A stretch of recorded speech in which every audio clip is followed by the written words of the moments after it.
This is it. The infamous Lizzie Borden House. You have any idea what happened in there? No, I'm in the dark on this one. Well, let's just say that some brutal murders happened in there that would lend itself to being haunted. Okay, all right. I'm also freezing, so as scary as it is in there, let's get inside. Let's go in. You can't go in through the front anymore. You have to go in through the back. You ready for this?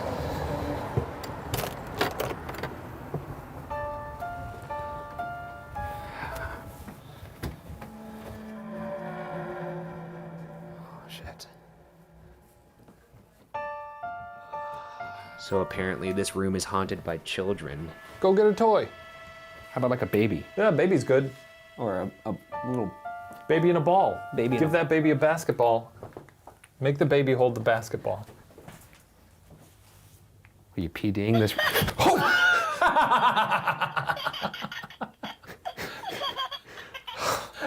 Holy shit. This week on BuzzFeed Unsolved, we investigate the Lizzie Borden House as part of our ongoing investigation into the question, are ghosts real? A house that had such a tragic murder inside of it, or should I say murders, should be haunted. Yeah, but why is it only them? Why is someone who choked on a peanut doesn't get a ghost? I don't know, that's not how things work. Let's yuck it up then. Okay, great. All right, let's get into it. On August 4th, 1892 in Fall River, Massachusetts, the bodies of Andrew and Abby Borden were found hacked to death in their home. Both of the Bordens were believed to be killed with a hatchet or an axe. Abby Borden had been axed 18 times, and Andrew Borden had been axed 11 times. Their bodies were found in different spots in the house. As far as evidence, only one thing concrete was found: a handleless hatchet in the basement that was clean of blood. Let's establish who lived in the house at the time. There was 32-year-old Lizzie Borden, her 41-year-old sister Emma Borden, her father Andrew Borden, her stepmother Abby Borden, her uncle John Morse, who was visiting from out of town, and the family maid Bridget Sullivan, who the family called Maggie. It's worth mentioning that Emma Borden was out of town at the time of the murders. So the woman who was murdered, she was the stepmother to the two daughters that lived with him. You know, people don't like their stepmothers. They don't. I guess that's not fair to a large amount of stepmothers. I mean, that's like a lot of widely ones. perpetuated by the media, or like any movie you see the evil stepmother. There's never like, oh, my stepmother, she's a real doll. So you think like 90% of people who have stepmothers are like, oh, my stepmother, I'd love to bury an axe in her face. Now let's examine the timeline of the day of the murder, according to eyewitness testimony. At around 10:40 a.m., Andrew Borden takes a nap on the living room couch. At this time, Mrs. Borden was believed to be at the doctor's office. At about 10:50 to 10:55 a.m., Lizzie claims she is in the backyard barn. Maggie, the family maid, claimed to be taking a nap in her room upstairs. At around 11:15 a.m., Lizzie in the backyard reportedly heard a, quote, heavy fall and a subdued groaning, end quote.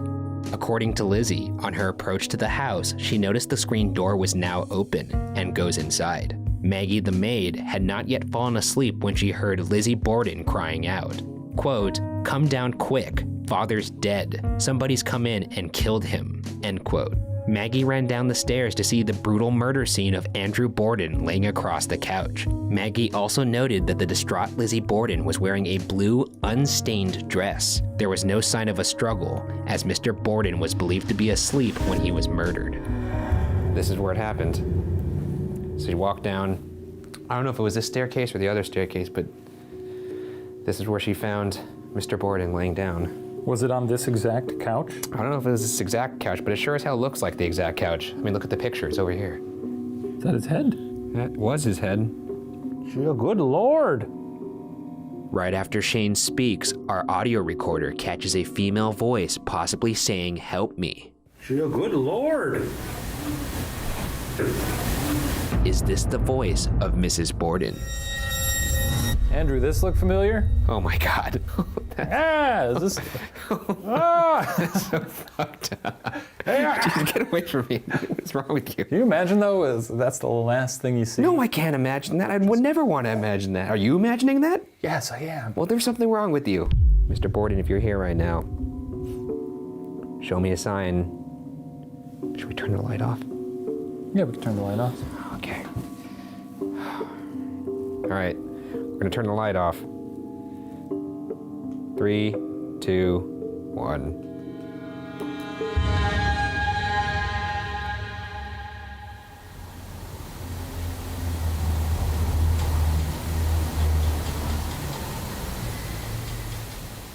Was that you? No. Where did you hear it? Where's it coming from? Somewhere in this room. Is it this room or that room? I think it wasn't here.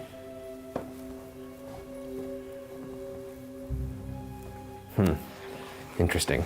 Shortly after, Lizzie asked Maggie to go find the doctor across the street. At this time, the whereabouts of Mrs. Borden were unknown. Maggie returned to the house with a neighbor and claimed that Lizzie said this about Abby Borden. Quote, "Oh, Maggie, I am almost sure I heard her come in. Go upstairs and see if she is there." End quote. Maggie and the neighbor walked upstairs to discover to their horror the body of Abby Borden laying face down on the floor of the guest bedroom. It was thought that Mrs. Borden may have been present for the murder of Mr. Borden and fled to the guest bedroom where she was also murdered. That's strange because Why? if your pa is laying there, his head turned to blood oatmeal, and you hear Ma come in, you're probably not just like, oh, I wonder what she's up to today. You're probably like, hey, Ma, you should probably come here. Not just, oh, I wonder if she's gonna go take a little nap. Right? Yeah, I got a life-changing thing to tell you here. Yeah. Got some heavy news. Not, oh yeah, I think she ducked in. We should probably give her a little howler. Yeah. Let her know. Also the fact that she goes, look upstairs. I think I may have heard her go up that way, and that's where they find the body. Yeah. So you can start to see where things start to pile up against her. So this is where Abby Borden was actually found. They walked up the stairs, much like we just did, and from that little landing, they saw her feet right there. And they actually thought she may have just fainted or something like that because she saw her husband dead downstairs. But when they looked at her, I mean, obviously you can see the pictures right there. That's how they found her. Oh my goodness. And look at her head. Jesus Christ. They, that is fucking awful. Abby, if you're here right now. If you're here right now, or if anybody's here right now, make a noise. What the fuck was that? It's just probably furniture creaking. We're gonna leave. I'm gonna ask one final question. Oh, I was just gonna yell, showtime! Okay, I'll ask the question, then you could yell showtime. How about that? Okay. Who killed you? Showtime! Both of the Bordens were struck in the head multiple times, suggesting a crime of passion. And with that, let's get into the suspects, starting with the top suspect, Lizzie Borden. To this day, many believe that Lizzie is guilty. Let's examine why, starting with her potential motive. At the time of his death, Andrew Borden was very wealthy. His net worth at the time would be around $10 million in today's standards. However, despite this wealth, Andrew was reportedly a bit of a penny pincher. In trial, Maggie testified that the Borden family lived frugally and ate a mutton-based diet. Lizzie reportedly smiled as this was being described.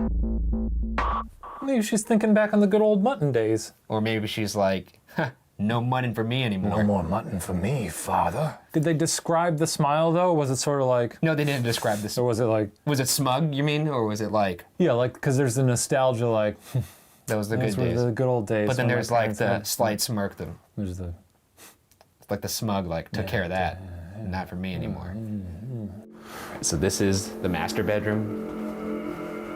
This is where Mr. and Mrs. Borden slept. It reminds me of Downton Abbey a little bit. It's very proper. I feel like a little fancy little lord in this room. Well, one of the things that's supposed to piss Mr. Borden off is he was very frugal. So that's why you see money right here by his picture. People leave it there, and people also report being scratched if you take his money. Oh. Of course, yeah. You're just gonna take it all. You're not gonna leave a little bit. Leave a penny at least. I'll leave him a penny. He was a penny pincher. Leave him a penny. I'm not doing this because I want to steal. I'm doing this because I want to give the ghosts significant reason to haunt me. Okay. You know? I want them to be upset with me. I think they're already inherently upset with you. When I stole from you. I think you hear me? I think they could sense energy. Mr. Borden, who killed you?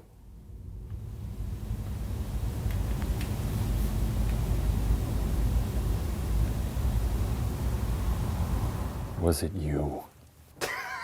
The cat. 5 years before the murders, Lizzie had a falling out with her stepmother Abby that resulted in Lizzie going from calling Abby mother to Mrs. Borden. The dispute was over Mr. Borden buying a house for Abby's half-sister, rather than Lizzie and her sister Emma.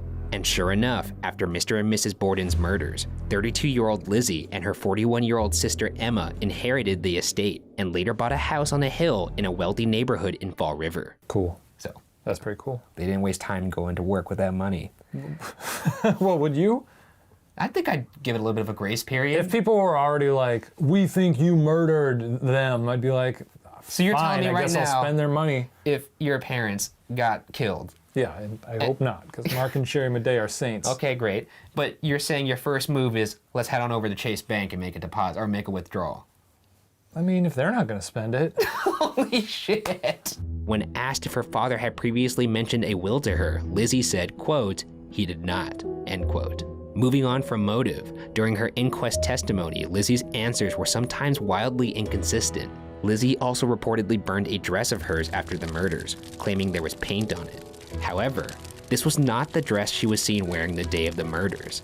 That dress was actually handed over to the police. The day of the murders, the housemaid Maggie saw Lizzie wearing an unstained blue dress. Lizzie could perhaps have committed the murder and then changed while Maggie was reportedly sleeping, but the time frame for that would have been extremely slim, and dresses in that time period were a bit of a process to take on and off, so this seems unlikely. She could have gotten a dress on, that's not that hard. Apparently it was pretty hard. I'd like to see you put on a dress from that time period. That came out weird. I could have worded that better. I would not like to see you in a dress. I would like you to try. You know what? You get what I'm saying. Move along. Okay. Another damning detail came from a pharmacist who testified at Lizzie's trial that she had tried to buy a poison called prussic acid the day before her father and stepmother were killed. However, this testimony was dismissed. Other than a possible motive and circumstantial pieces of evidence, there was no physical evidence that implicated Lizzie in the murders. The hatchet that was found in the basement was clean. At the end of the trial, Lizzie was found not guilty. However, many people still believed Lizzie was guilty. In fact, there was even a creepy schoolyard rhyme that goes, quote, "Lizzie Borden took an axe and gave her mother 40 whacks. And when she saw what she had done, she gave her father 41, end quote." All right, so we're about to go into Lizzie's room. Big bad Lizzie Borden.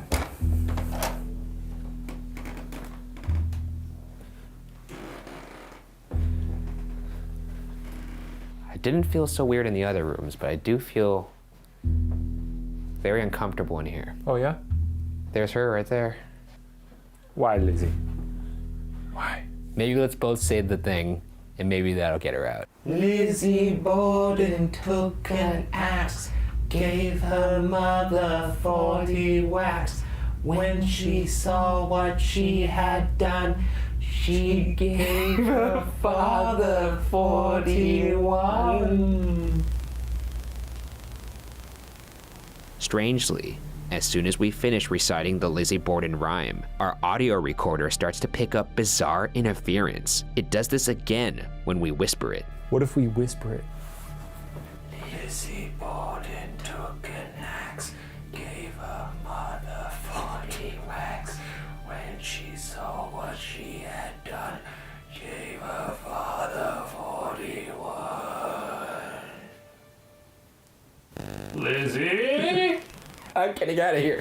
We've disrespected this room too much. She's gonna kill us She's gonna tonight. fucking, we're sleeping here. We can't even run away. The second suspect is John Vinicum Morse, a theory recently made popular by a Massachusetts math teacher named Richard Little, who wrote a book on the case that listed John Morse as the possible killer. John Morse was the brother of Mr. Borden's first wife and Lizzie's uncle. Interestingly, according to Lizzie in the case timeline, Morse was not seen from 9 a.m. until noon, after the murders had occurred. According to Little, John Morse's alibi to the police was that he was visiting a sick relative down the road during the time of the murders, along with the town doctor. However, the same town doctor was also looking over the bodies of Mr. and Mrs. Borden, a bizarre contradiction in his story. Furthermore, Mrs. Borden was found dead in the guest bedroom that Morse had reportedly slept in the night before. That's, Morse right there. look at his stare. So let's talk to him now. Oh, what's his name? Morris? John Morse. John Morris, come on, buddy. Time's a ticking. Show up, murder us. Be the first ghost to murder someone in history. We'll get it on film. You'll be famous. All right, you got 1 minute, John. Say something. You don't have to get violent.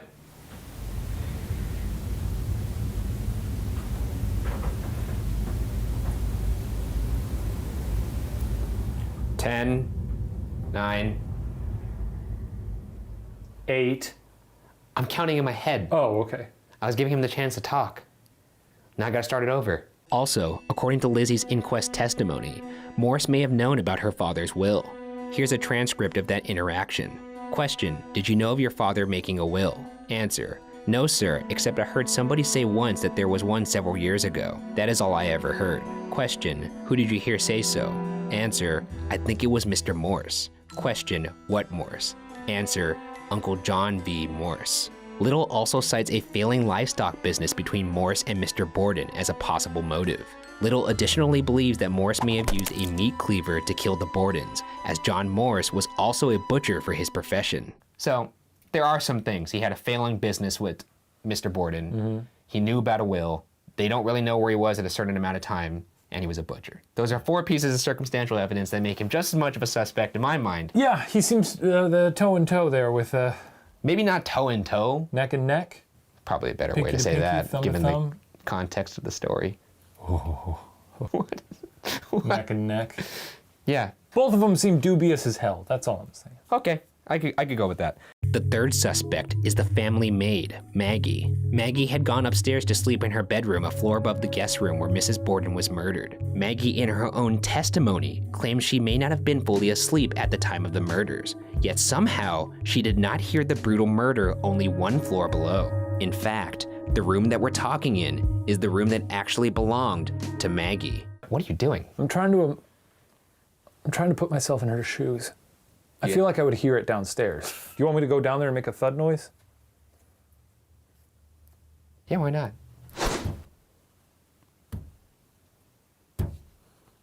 It's pretty light, but I could hear it. And if I'm trying to fall asleep, I feel like I hear everything. Piggybacking on the previous theory, some feel that it is too coincidental that a person could sneak into the house in broad daylight, with 2 people inside or around the house at the time. Which brings us to our 4th and final suspect, or rather, suspects, with the unsubstantiated theory that Lizzie and Maggie the maid conspired to kill the Bordens together. This theory has been the subject of many fan fiction, where Lizzie and Maggie were romantically involved. Some versions have Lizzie's stepmother discovering the romance, to which they kill her and then kill her father to cover it up. Fans of this theory point to the fact that Lizzie later in her life reportedly had a crush on an actress, a point that some feel caused her sister Emma to move out of the home they shared. Other than that, this theory has no evidence backing it. I could see that. It would answer a lot of questions too. About the dress, trying to get that dress on? Oh yeah, because really her only way out of that is saying, I saw her with the dress, it was clean. Yeah. And then Lizzie saying nothing about her. So like they're both helping each other with their alibis. Yeah. It makes sense to me. Yeah. But you know me, I'm a fan of conspiracy theories. But this one I was gonna say, this doesn't seem that crazy to me. No, right? Okay, good. I felt like I'm on edge here. Because there are certain elements of each of their stories that don't seem to add up, but then when you put them together, wait, are we agreeing right now? Am I on base here? Yeah, you're on base. So I win. I mean, I'm not saying ghosts are real. I'm saying No, you just said that. no, I did not say that. Now that we've gone over the history and explored the house, let's move on to the final phase of the investigation. Sleeping in the house. Can you imagine if you got sleep paralysis in this room? Oh my God, why would you fucking say that right before we're about to sleep in Like here? you lifted your head up and you saw a face in the window. Dude, why would you say that? You and know then one of my great fears is a face. just shows up in the mirror. That sounds like literally a nightmare, and you know one of my big fears is a face staring at me through a window. Yeah.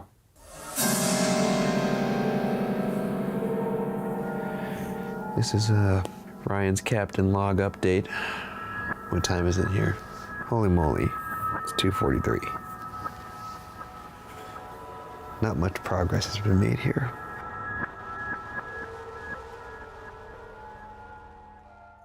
Well, as you can see, now morning. We made it. I don't think this place is haunted. More than a century later, we are still trying to crack the Borden cold case. Last look at the Borden house. Perhaps one day we will know who committed the murders, but many believe that this case will forever be a victim to time. and will always remain unsolved.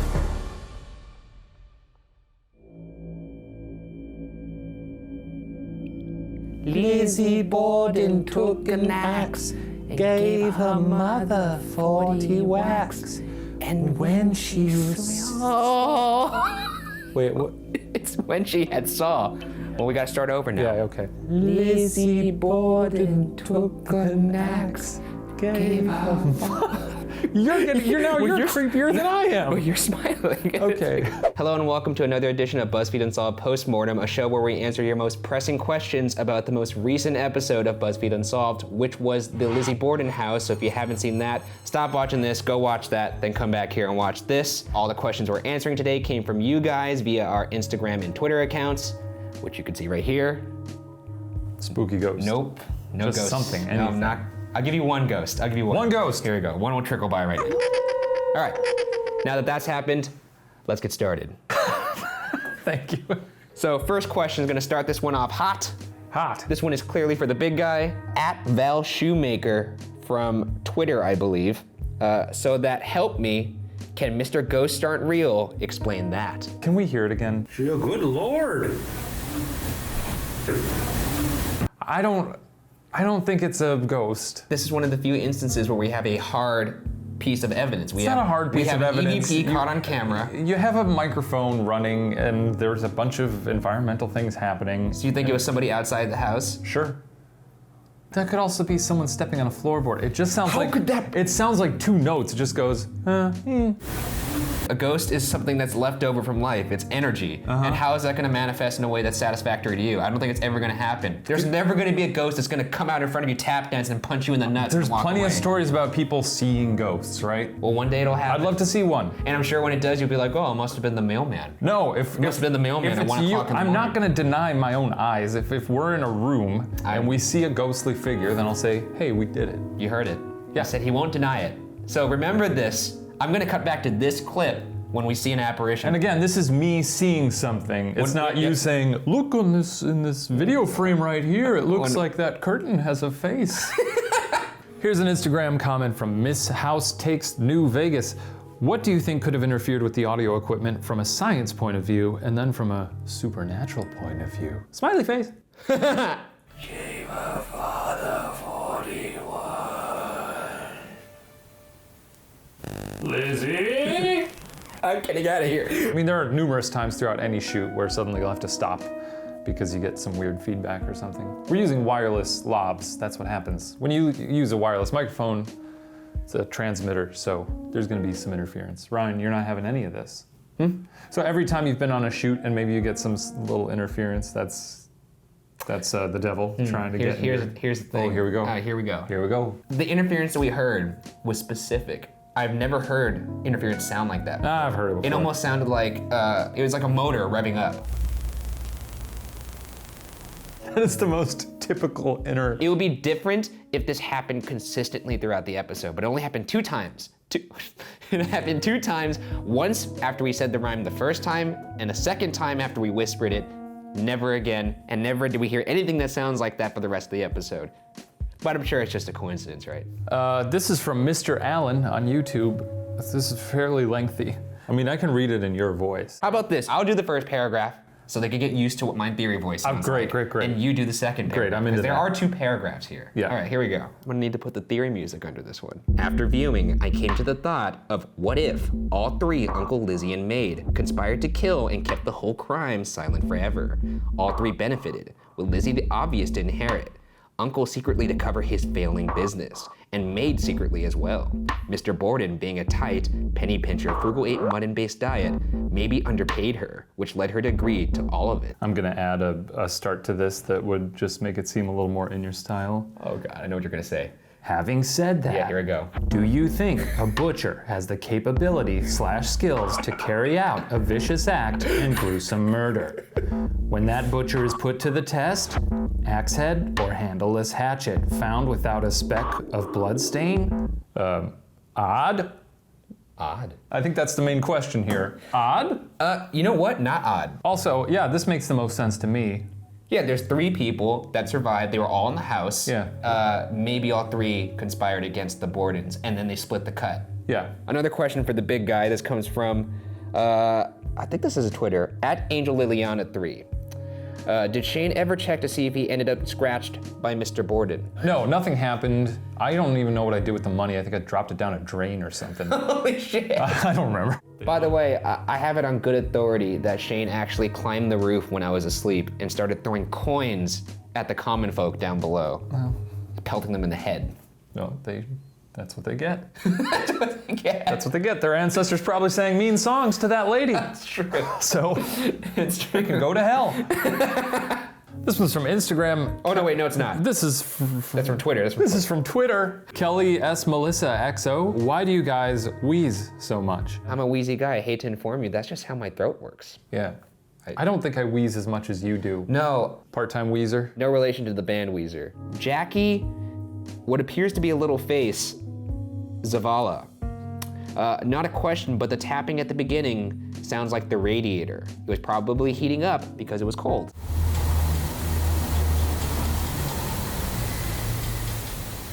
Was that you? Jackie, God bless you. There you go. Wow. There's one of your people that commented. Yeah, all the Shaniacs out there who are using their brains, get on the boards, I'll give you the rhinosaur perspective on this, because that's Oh, apparently give it. the name of my clan. It was probably a radiator. You may be right. I'm sorry to all the, I guess, rhinosaurs out there. I feel weird saying that. You know what? People who are a fan of ghosts, that's a long name, we could acronym that. Yeah, you've got to work on that, buddy. Whatever, rhinosaurs. This isn't a question, but this picture was sent to us on Twitter. It's someone who said, that moment when there's a new episode of BuzzFeed Unsolved, so you pull over on the side of the highway to watch it, and then she sent a picture of it. I hope she took her time in pulling over. I hope it wasn't notification and then. Are you teasing this week's episode at all? This week's episode is very strange. It's pretty explosive. After you watch this next episode of BuzzFeed Unsolved, make sure to send your questions in to our Twitter and Instagram accounts, which you'll see right here, and maybe we'll answer them on the next BuzzFeed Unsolved postmortem. Nope. Once Zombie. again, you'll Zombie. get. No, you know what? I'll give you one zombie. Here we go. Yes! Here comes the zombie right there. Yeah! It's been fun. Now I'm gonna go sit away from him for 48 hours. Yeah. There she is. Another demon house. Another demon house. I gotta say, it does look as imposing in person as it does online. Are you gonna make it? Well, we'll see. I have a pocket Bible with me this time. Well, that's good. I didn't bring any holy water. Are you concerned maybe you've gotten a little soft? Once you hear what this place is, you're gonna see why I'm so scared of this joint. But I'm gonna keep this with me. I'm gonna keep this Bible here, back pocket at all times. If I need it, I'll use it. You, since you don't believe, you probably don't even need this, but if you want to use it later, you can do so. I don't need shit. There you go. This week on BuzzFeed Unsolved, we investigate the Bellaire House in Bellaire, Ohio, as part of our ongoing investigation into the question, are ghosts real? As many viewers of this show know, I will only do one demonic investigation per season, so here's my sacrifice for this particular season. You sound brave, but your wide eyes betray you. It's the beginning of the night. I'm doing a good job of concealing how I truly feel right now. Also, for the first time since the Sallie house, we will attempt to sleep in a demonic location. A little demon slumber party. I think this is a shot at redemption for me, and I'm not gonna wimp out. I'm gonna stay here all night. I'm gonna sleep where I have to sleep, and I'm gonna come out a big boy. You're gonna grow. I'm gonna be a big boy. I'm gonna be a big boy now. Even if something horrifying happens. Yeah, my hands are sweating. Built in the early 1900s, supposedly by a coal miner named Jacob Hetherington, the Bellaire House, from the outside, looks like any ordinary home. Hetherington opened several mines over the years, and some claim that one of his coal mines sits under this house. Hetherington would pass away in 1904, and eventually, the house was said to have been passed to his granddaughter, Lyde. In 1947, Lyde would die of a heart attack, reportedly in the living room of the Bellaire House. Her brother Edwin was apparently so distraught that he contacted mediums to try and reconnect with his dead sister.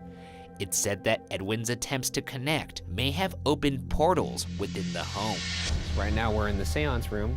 I mean, this was the room we were telling the story in. So this is said to be the place where Edwin would reach out to his dead sister Lyde. And speaking of Lyde, she is said to have died right here of a heart attack. Unfortunate. Yes. So I think we could sit down here and do a classic seance. We'll light a candle and we'll reach out like Edwin would have done back in the day. Is there anybody here with us right now? We're calling out to Edwin, or Edwin specifically, or any of the Hetherington family. Is this all we do for a seance? Just light a candle, that's it? I'm not sure how. I've conducted an official seance. I'm just doing essentially an EVP session with a candle on. Yeah, I was gonna say. There's probably some sort of decorum, right? Do you want me to look it up, the decorum? Decide on who you will be summoning. Let's go for Edwin. Right now we are trying to summon Edwin. And or Lyde. Lyde. A happy place for her as she... Okay, you don't... We're directly over where she... I know, but you don't need to bring that memory back up. Odds are maybe she doesn't know she's dead. Set the table. Place 3 candles or a number divisible by 3 in the center, and place an offering of food in the center as well. 1 is divisible by 3. Just you get a third. So you get a fraction. 0.33333. Sure, we'll call it that. We don't have any food, but... I got some gum. Oh yeah, put a little Where'd my gum go? Gather everyone around the table and hold hands to create a circle.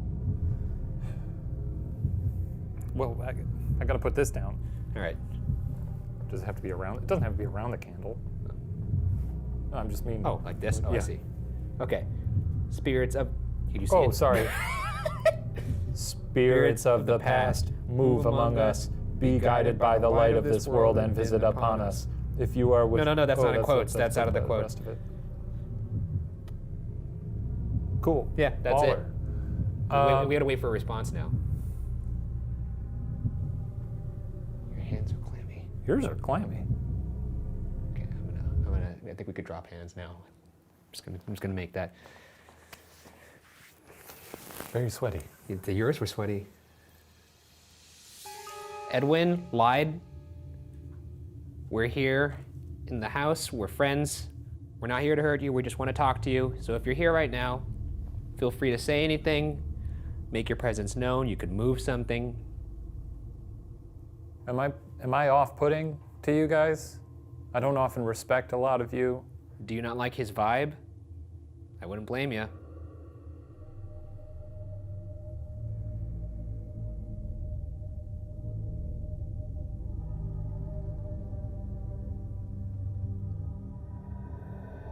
Is anybody here with us right now? Could you blow this candle out?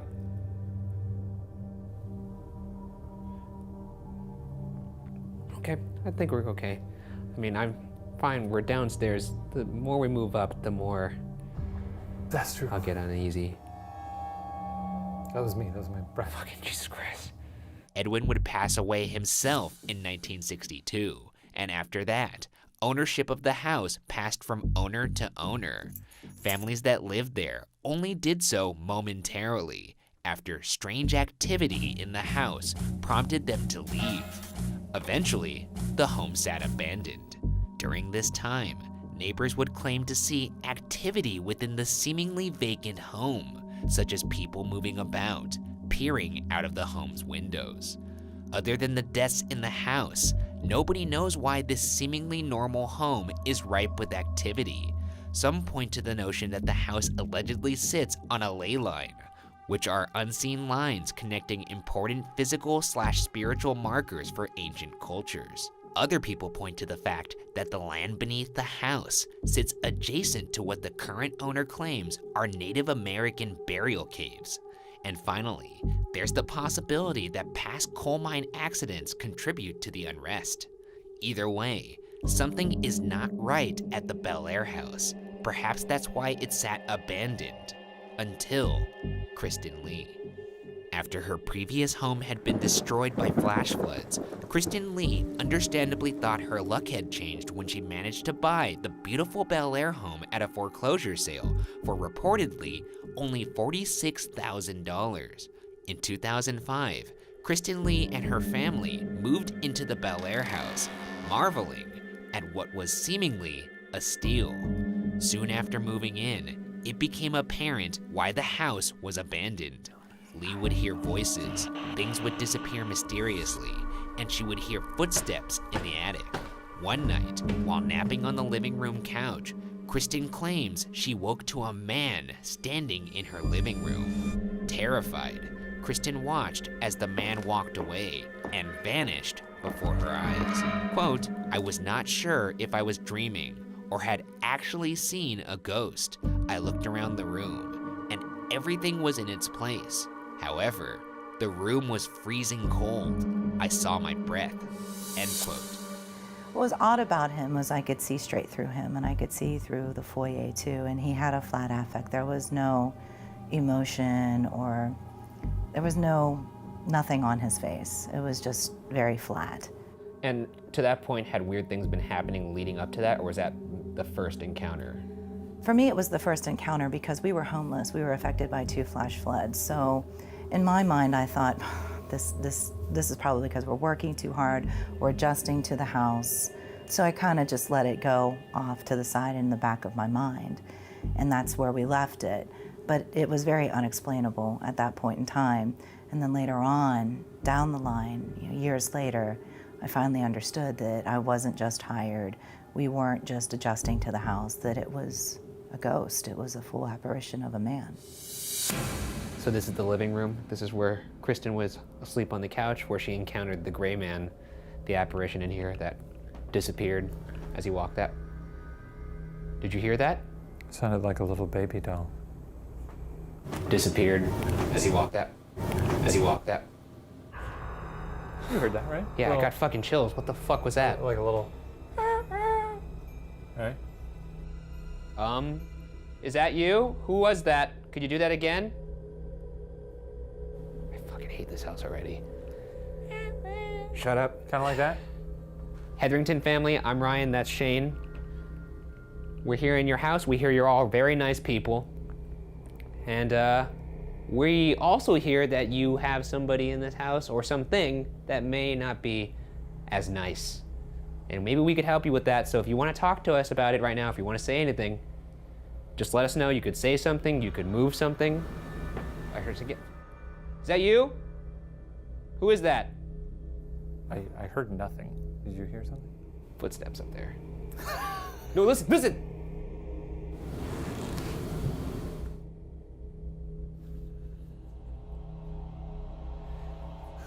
Footsteps up there.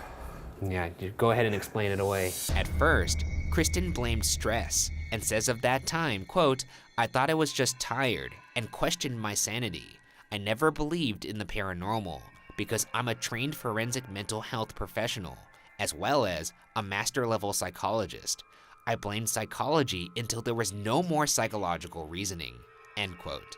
What do you think about, because she was skeptical at first, as most people would be, or some people would be. You would probably be skeptical at first. She blamed it on stress of the move. She didn't really believe what she was seeing. I mean, I feel like that checks your box of like the first thing you would do. That's admirable. It does, yeah. That's good, I trust her. But the thing is, like, once that happens and then another experience happens that you can't explain away, then you could see when you... Starting to stack up. And that's when it becomes like frustrating, because then it's like... It's tough with these things because I don't necessarily believe in it, but, listening to her story, she tells it with such conviction. I don't not believe her. I don't not believe that she experienced these things. Yeah. Yeah.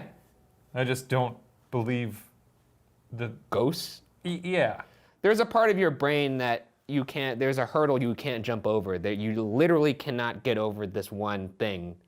Yes, there is a moat that separates fact from fiction in my brain. And you have your very heart set in what your definition of fact is. As do I. Yeah, See, provable things. Okay. Alrighty then. All right, moving. I mean, that's... Yeah, okay, I mean, I have my beliefs, you have your beliefs. Yeah, we'll just leave it at that. Yeah, we'll leave it at that. Hey, that's the show, right? That's the show! Yeah. And though Kristen tried to ignore the signs, the encounters continued to escalate and get more violent in nature. The breaking point for Kristen was an incident involving her dog, Bella. Where was the point when you decided this is what it is, it's actually a ghost, what I saw was actually what I saw? Well, this part is very supernatural. This is something that I still can't explain today. And I was upstairs. We had moved around so many different times, bedroom to bedroom. We were in the back bedroom. It was just my dog Bella and I, and everybody had gone out that night. And I felt like paralysis, it really did. So of course I blamed psychology again. That's what I always blamed. And I couldn't move. And there was this dense, dark mass that was just floating toward me. And then it finally lifted Bella up because she was barking viciously again. She was on top of me. Her claws were going inside of my rib cage to where it actually hurt. And she was on top of me, and I actually felt her breath in my face. And she lifted up, it lifted her up, and it just slammed her up against the wall. And the... Yeah. Sorry, I don't mean to. Yeah, I'm gonna punch you in I'm the sort face. of. I'm not laughing at it. I'm Right. sort of. That's a crazy story. Yeah. Here's the thing. Welcome to the Bellaire House. Sorry, I laughed at you. This is just what he does.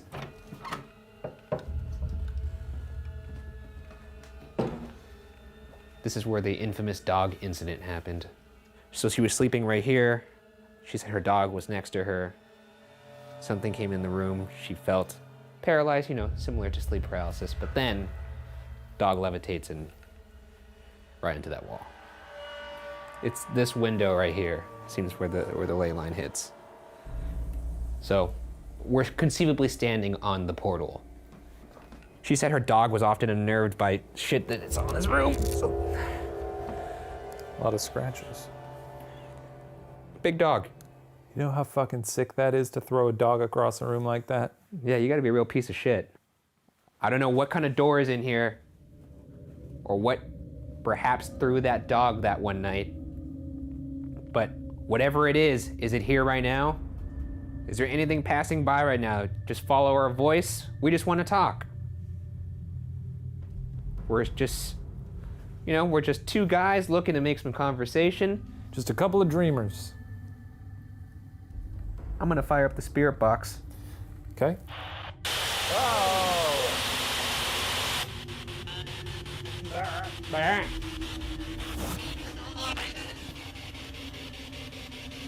Is there anything in this room with us? What was that? Is there anything in this room with us? What was that? Who's here with us right now? Who is in this house?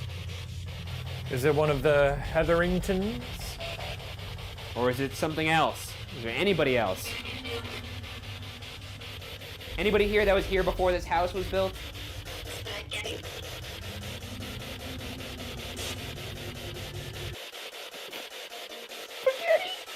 Spaghetti?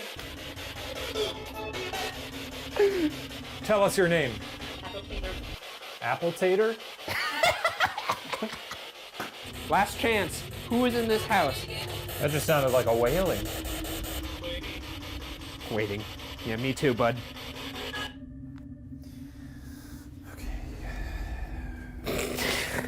Lee had to rent another apartment because she found the house unlivable and unsafe.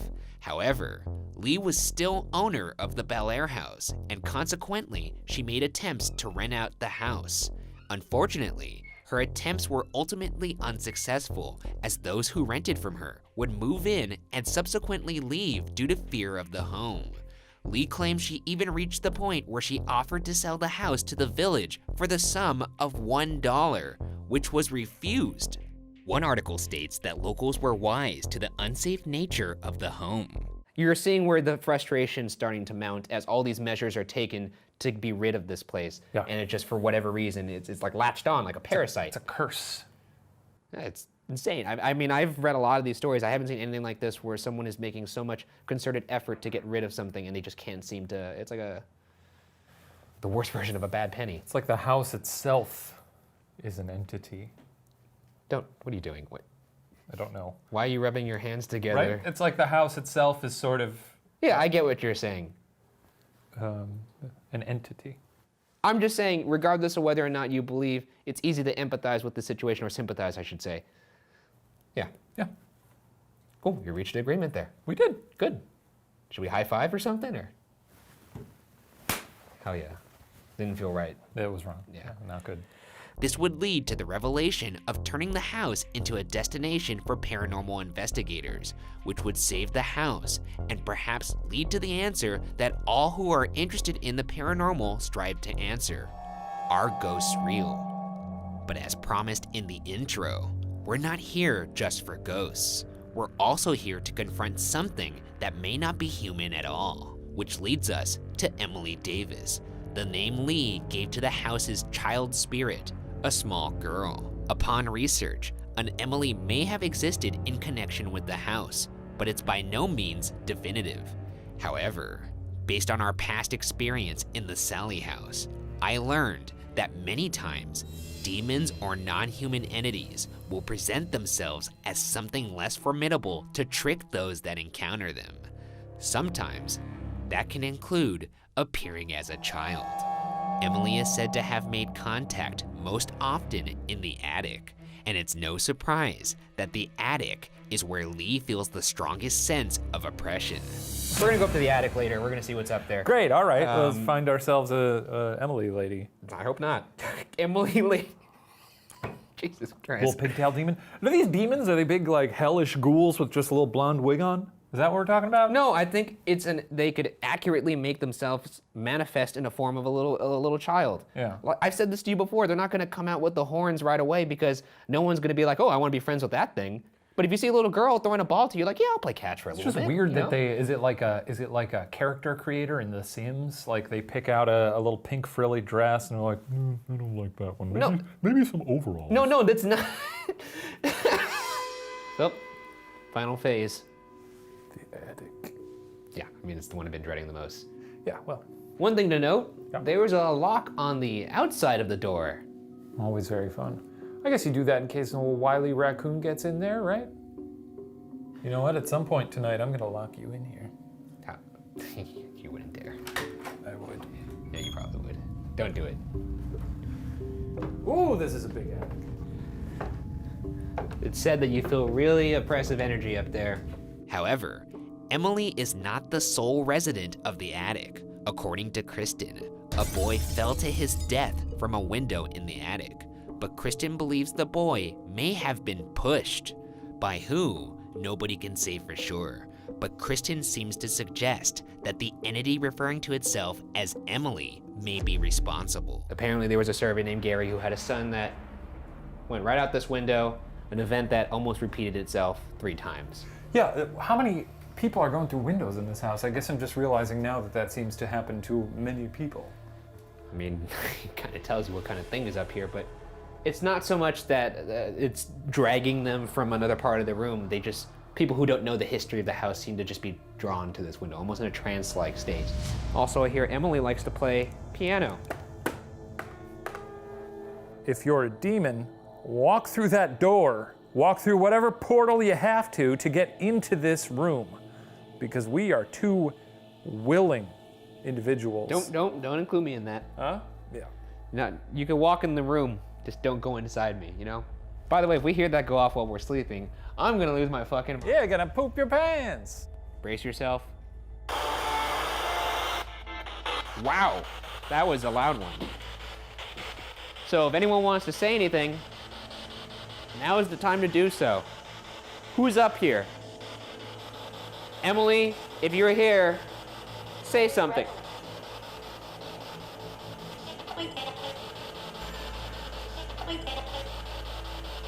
Emily, is that you? What the fuck? What did it sound like? Emily!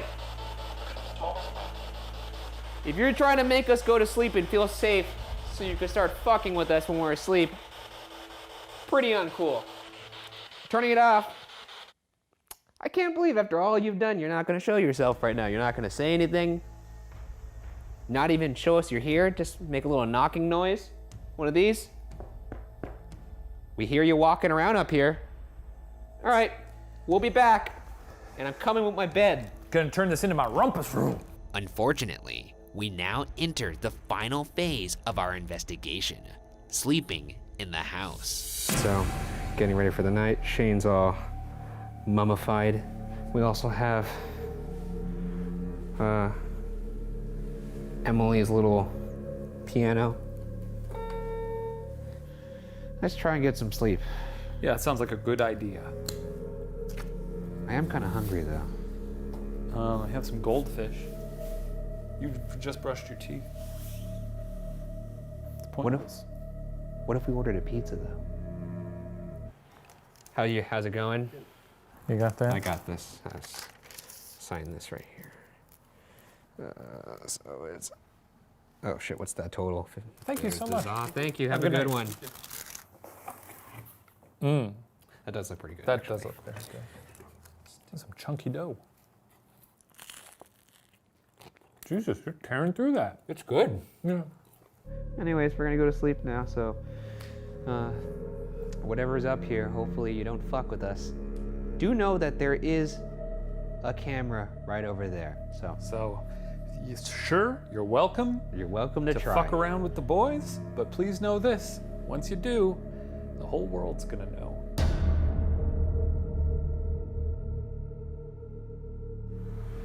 Alrighty. Oh, another overnight in the books. Yeah.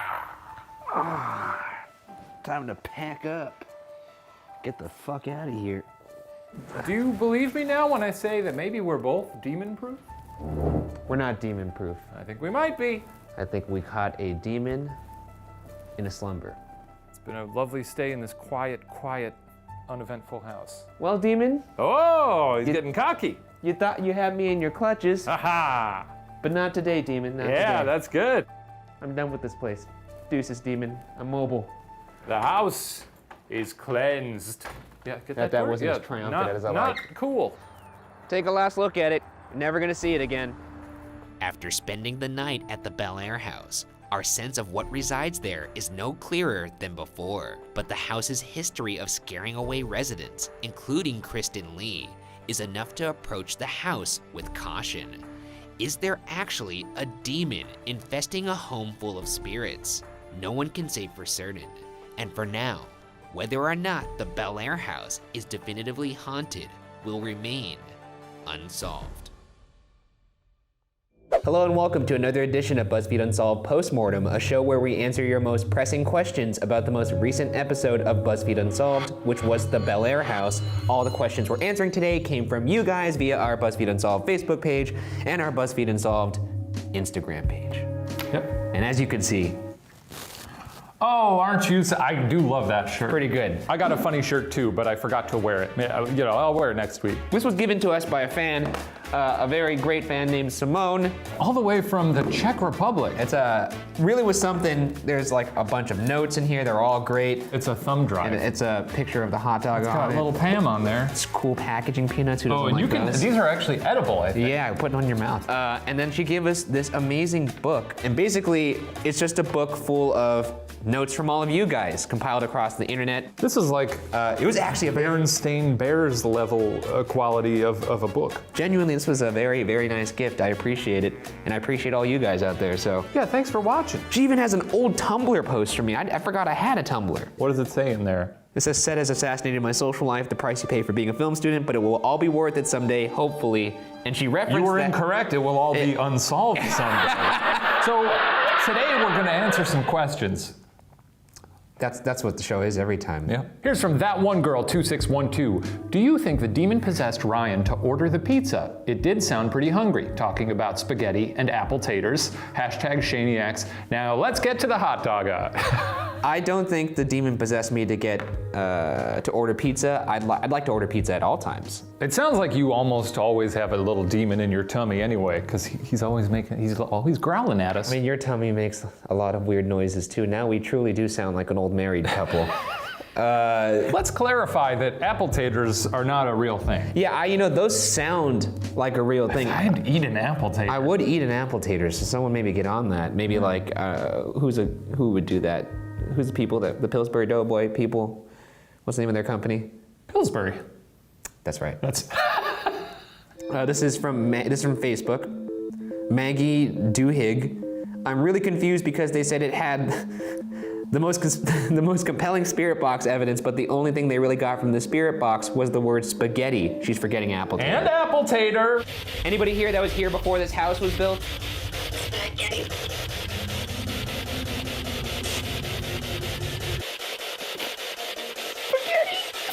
Spaghetti? Tell us your name. Apple tater? Here's my thoughts on that. It looks pretty silly, but that is a portal room that's under a ley line. Yeah. You know, it's possible that there is a trickster spirit, maybe like a poltergeisty kind of spirit, Sure. messing with us. Yeah. Oh, you want some facts? Spaghetti. Spaghetti. Apple tater. This is a big week because we got spaghetti and apple tater. If we can get some confetti, maybe a We Did It banner, because we got the evidence that we've been looking for. We got ghosts. Ghosts are real. right. Spaghetti and apple tater, the first ghosts ever caught by human beings. Well, let's go to the next question now. Oh, I can't wait. Emily Seatvet. Cool name. Hey, Spooky Boys, it's me, Emily. Hi, Emily. I would like to comment. You're welcome to. When y'all did the spirit box in the attic, it sounded a heck of a lot like the entity was saying, "Who's Emily?" implying that either Emily is really a ghost whose name was not Emily and who doesn't know she is dead, or Emily is a demon who is trying to mess with y'all. Either way, it's spooky. Thoughts? #Bogara. We gotta look at the clip. Emily, if you're here, say something. Say something. Say something. That house is a place where a lot of things pass through, so it could be that was just a random thing passing through, going, "Who the hell is Emily?" Oh, because it was Yeah. it was a ghost railroad. Essentially. It's a ghost pit stop. See, once again, these are one of those things where like it could sound like that, but I think it would be irresponsible to caption it that because I'm not really sure if that's what it said. And again, that attitude is commendable. Let me say that. I do want to reach across the aisle, Yeah, that's good. you know, It's and good say, to every now and I then. respect your discretion. That felt genuine for the first time, so I'm gonna take that, yes. It was. Yeah, I will reach my hand also across the aisle and we could, And that goes back, no, it goes back. And that's it. Then we're back across the aisle because I am a skeptic. and now I'm gonna put Purell on my This hands guy's nuts. and wipe my hands Yeah, whatever. of his weird science germs. Stacia Jors, I swear the female voice that came out of the spirit box at 2118 said, "Please help me." This is right after. That's the same thing. No, it's right What? here.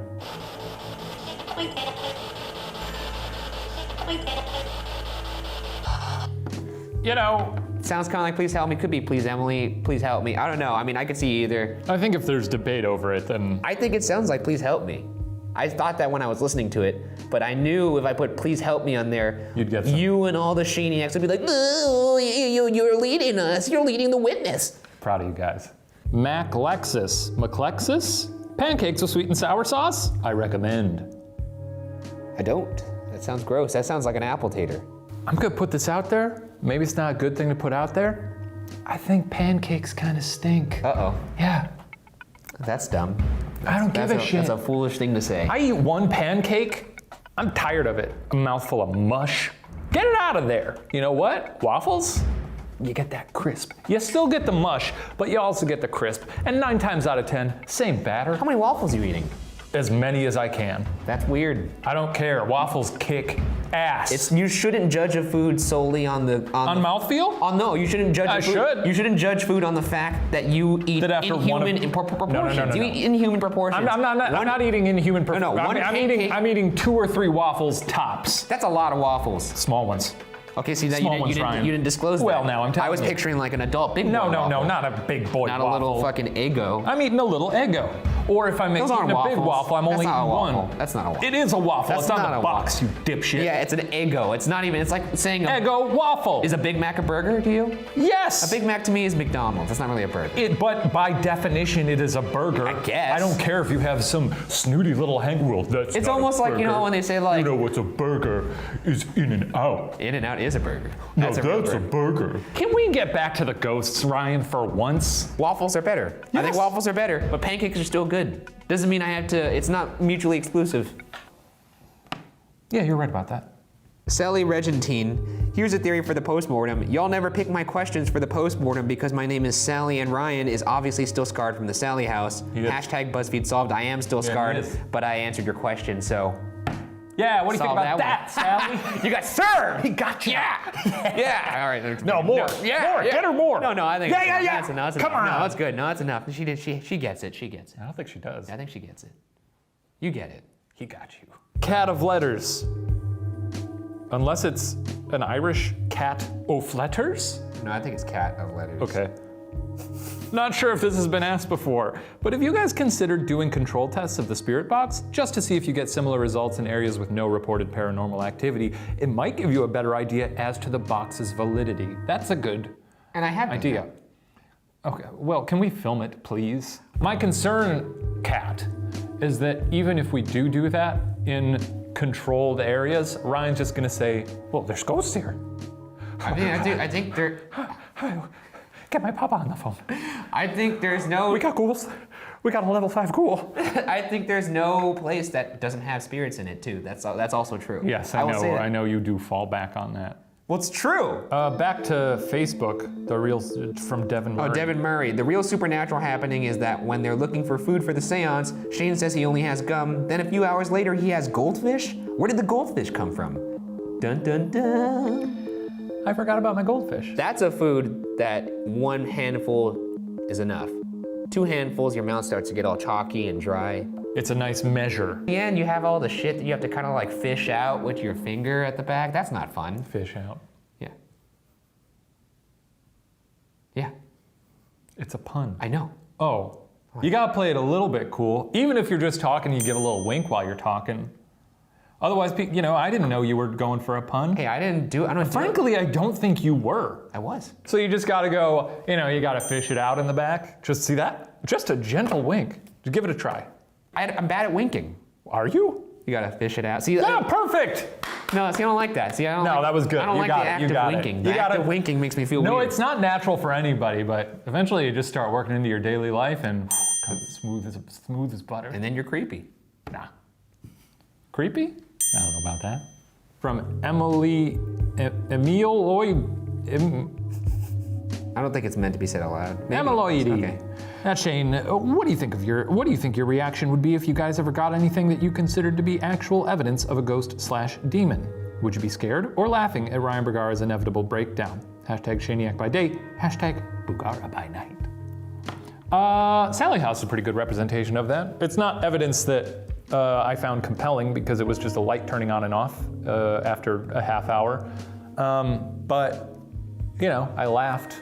And Ryan, you were losing your mind when that happened. Yeah, I think if you saw a ghost though, like an actual ghost, like a ghost walked in front of you and then just disappeared before your eyes, I do think that would kind of ruin your brain because it would break your sense of reality for a second. People have to understand. I'm a skeptic, but that just means that I want this to be proven more than anything. I'd love for my reality to be broken a little bit, just a little tear in it. I don't know what you'd do. I think you would just start shaking. Maybe Maybe you'd fall over like an ironing board. I'd fall over, I'd sit up, I'd turn to you and say, I am like you now. I was wrong the whole time. What would you, if I was murdered by a ghost, what would your reaction be? I'd probably be very sad, yeah. And then I would have to... You'd be doing this post-mortem alone, like, yes, so Shane's dead. Shane's dead. I guess that would suck. I mean, I don't know what I would do in that. I guess the show's over, obviously. No, you'd go looking for my ghost then. Oh, Jesus Christ. That's All right. fun. Yeah, I don't know. I'm not gonna lie. I don't think I'd be thinking about the show if you died. So that's... If you died, I'd be thinking about that show. Okay, well, that's fine. Good moral compass, man. Maria Chalklin, this is from Facebook. One thing that could make or break the paralysis story. Did the dog show any signs that it had been thrown against a wall? Because I call myself a Bugara, but if the dog was fine, I'm calling sleep paralysis, not demons, boys. She's asking about the validity of the dog story. And I can say that the dog did, well, I mean, we didn't see the dog. We did not. But she did say the dog walked with a limp the rest of it. I think the dog is still alive, but the dog walked with a limp after. The dog's leg was ruined. Oh, don't you dare say it! I'm saying she did say that. It lifted her up and it just slammed her up against the wall. And the... yeah. Sorry, I don't mean to. Yeah, I'm gonna punch you in I'm the face. sort of. I'm not going to say anything else. I'm gonna punch you in the face. sort of. Nikki Wade from Facebook. I think the reason you guys might struggle to get much evidence is because you are only there for about 8 hours overnight. Like people who have moved into the house, nothing happened straight away. They lived there for a short time before things started happening. Maybe you guys should try a weekend stay somewhere and see if that gets you more activity. Once the ghosts/demons realize you aren't leaving, they will be more compelled to try to get rid of you. Just a thought. Love your work, guys. For us to go to a place for that short of time and then see something incredible would be like catching lightning in a bottle, because a lot of these stories, people live there for months before something happens. You know, a lot of shows don't spend that much time there. They go there for a little bit of time and they come out with some evidence, and I don't know what that's about, but Could be a little phony. the odds are always stacked against you when it comes to paranormal investigation, unless you are spending a shitload of time at that place. I think obviously if we did stay a weekend somewhere, we probably would get more, but I ain't gonna do it, so. That's a lot of goldfish. That does it for this episode of BuzzFeed Unsolved Postmortem. Make sure you watch the episode this Friday and send your questions in to the BuzzFeed Unsolved Facebook page and the BuzzFeed Unsolved Instagram page, and maybe you'll be on the next Postmortem. What do we got coming up this week? Ooh, this week is, I think it's up there with Waverly in terms of visually haunting places. Maybe the scariest so far in the season. The setting is just so comically horrific. Yes. It's imposing. Yes, it is. Be a good one.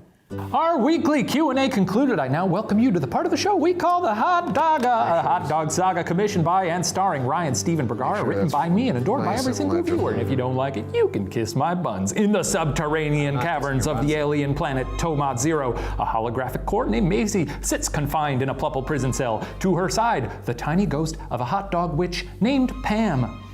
Okay, look, before you get into whatever thing you're all about now, I have to tell you, I'm not a big fan. That's fair. You conjured me from nothing. That's true.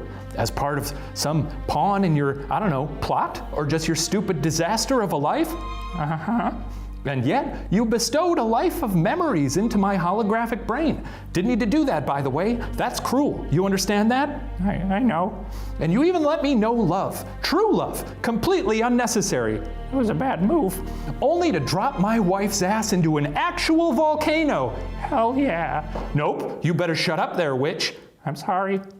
And for what? Some petty bullshit that I'm not even a part of. I don't know you, hot dog, and I didn't ask to exist. In fact, I was very content not being. But now, thanks to you, a-hole, I do exist. I feel, I suffer, and I get pissed about stuff like, being stuck in a prison on a planet full of very dumb blue things and their drooling Humpty Dumpty ass king. Or my crewmates, the soup and my spectacular Grammy-winning brother-in-law, probably being dead as hell in the jungle somewhere. And while we're on the subject, it's worth noting that I'd probably happily die myself, except oops, I'm in love with a dead, wonderful French fries, and I'm gonna do everything I can to travel back in time to save her ass by, I guess, killing you. Why are you little? Well, plop, plop. From the corridor, the call of Joblet the elder Plupple echoes. Oh, Jesus Christ. Oh, that smells like magic. Look, I'm sorry about doing you dirty. I'm a nasty old hot dog witch and you don't trust me. I get it. Plus, I'm little now, and that's probably very confusing. Yeah, why are you there's no time. Here comes Joblet. Hoo-dee-too, la-ra-la-roo. Shit or get off the pot, hot dog witch. I'm about to get carried off and eaten by a big-ass Plupple. What the hell is a Plupple? It's like a peach, but dumb as hell. Oh, isn't it very nice to enter a room? Oh, well, great. You're officially worthless to me, witch. That's not fair, but I am going to disappear right now. Pam, Pam, kazam! Pam disappears with a poof, just as Joblet the elder Plupple enters. Good for nothing, witch. I said, your eyebrows are very thick. Oh, thank you. Yes, I love them. Anyway, the venerable Dr. Gundis is feeling much saner now, and he requests your audience in his throne room. Perhaps a few parting words before the trial by combat. Fine. Also, bit of an update for you. Your crewmates survived the crash. Oh, great. But then they were attacked by a pack of feral Plupples in the jungle and perished. What? No, Mike. Jean. They couldn't have. I don't believe you. Well, always trust a Plupple. Always trust a Plupple. Anyway, off we go to see the venerable Dr. Gundis. Plop, plop, hoo-la-ra! What does the venerable Dr. Gundis have in store for our holographic hero? How will Maisie press on in the wake of the death of her crewmates? Why is Pam little? Find out next time on the Hot Dogga, and just fade to a screen for a moment for a brief contemplation of the off-screen deaths of Captain Mike Soup and Jean, the greatest character ever written, now laid to rest on the planet of the Plupples. Oh, he's dead now? Yeah. Well, I actually am glad I have this shirt, Simone, so thank you for that, because it did give me Strength through that. Jean. Sweet Jean. Who gives a shit? Oh my God. This week on BuzzFeed Unsolved, we explored the Whaley House in San Diego, California as part of our ongoing investigation, Are Ghosts Real? And what better place than the Whaley House, which was ranked by Travel Channel's America's Most Haunted as the most haunted house in America. Number one? Number one. Top of the pops? We're going to the top dog. Let's just get this over with and let's get into the history. Okay. Thomas Whaley was born in New York City on October 5th, 1823. In September 1855, Thomas bought land in Old Town San Diego, California. In 1857, Thomas constructed a 2-story brick home for him and his wife Anna using bricks from his personal brickyard. And the result was the infamous Whaley House that we are investigating today.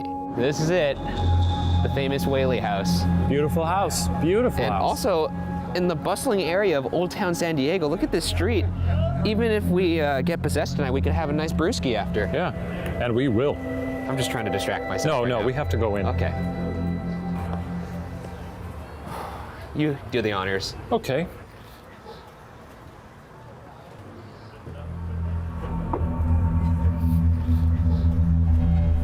After you? You go first. Okay.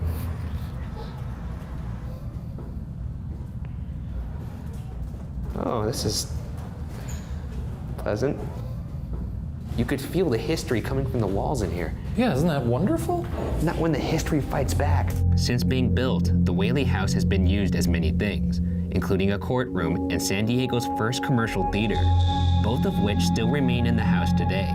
But its most famous use was as the home of Thomas and Anna Whaley and their children, who moved in and out of the house throughout the late 1800s and early to mid-1900s. Peak ghost time. 90% of ghosts are from that era. Yeah, that's true. You never really hear about a ghost from 2010 or so that's wearing like a flannel and ripped jeans or some shit like that. It's always somebody wearing a bonnet. Thomas and Anna Whaley had 3 children within the first few years of living at the Whaley House: Francis Hinton, Thomas Jr., and Anna Amelia. Thomas Jr. tragically died at 18 months of scarlet fever in the house, and that same year, Thomas Sr.'s nearby general store burned down in a case of arson. This dude's son died, his baby died, and someone heard that news, was like, oh, it's tragic. Oh, he's grieving. He's probably not paying attention to that store of his. Burn that down. Oh. Monsters living in this town. Devastated, the family moved to San Francisco where they had 3 more kids: George Hayes Ringgold, Violet Eloise, and Corinne Lillian. However, an earthquake in 1868 would force the family to return to live in the Whaley House in San Diego. It seems like they're followed by doom. Yeah, I mean, they're really just getting boned by fate right now. This is just not a good time for them. Not pleasant. Unfortunately, tragedy would continue to fall on the family over the years, as Violet Whaley would kill herself in 1885. She shot herself in the heart in the backyard outhouse due to grief over her failed marriage. Thomas Whaley found her dying and brought her inside the house into the back of the parlor, where she passed away 15 minutes later. Over the next 68 years, 3 members of the Whaley family would die inside the house: Anna Whaley in 1913, Francis in 1914, and then Lillian in 1953. Now that we've established the history, let's examine the ghostly inhabitants that are believed to haunt these walls, and give this house the reputation as the most haunted house in America. Do you think because you believe in all this stuff that you have a higher chance of being a ghost? Oh yeah, I would think so. I would be a pleasant ghost. I'd like pour people tea and stuff like that. What? Or I'd do chores around the house. They'd be like, no- whoa, all my laundry's folded. How about that? Thanks, Ryan. And I'd tip my cap and I'd tap dance out of the room. You sound fun. Yeah, right? Doesn't that sound great? Wouldn't you like to be haunted by me? The first ghosts we'll discuss are Thomas Jr. and Violet Whaley. Infant cries are often heard in the house, an experience likely attributed to the fact that Thomas Jr. died from scarlet fever inside the house at the age of 18 months. On the second floor of the house in the back room, people have seen a young woman and report feeling a profound sorrow in this area. This young woman is believed to be Violet Whaley. EVP session in what may be Violet's room. This is the sorrowful room. Do you feel sorrowful in here? No, not really. I prefer, actually, I'm not talking too much to her because she's Violet, we're going to be very, very quiet right now. And if you want to deliver us a message, please whisper it faintly into one of our ears. Or, oh, you son of a... Or something. Okay. Or make Ryan's tummy grumble. And here we go.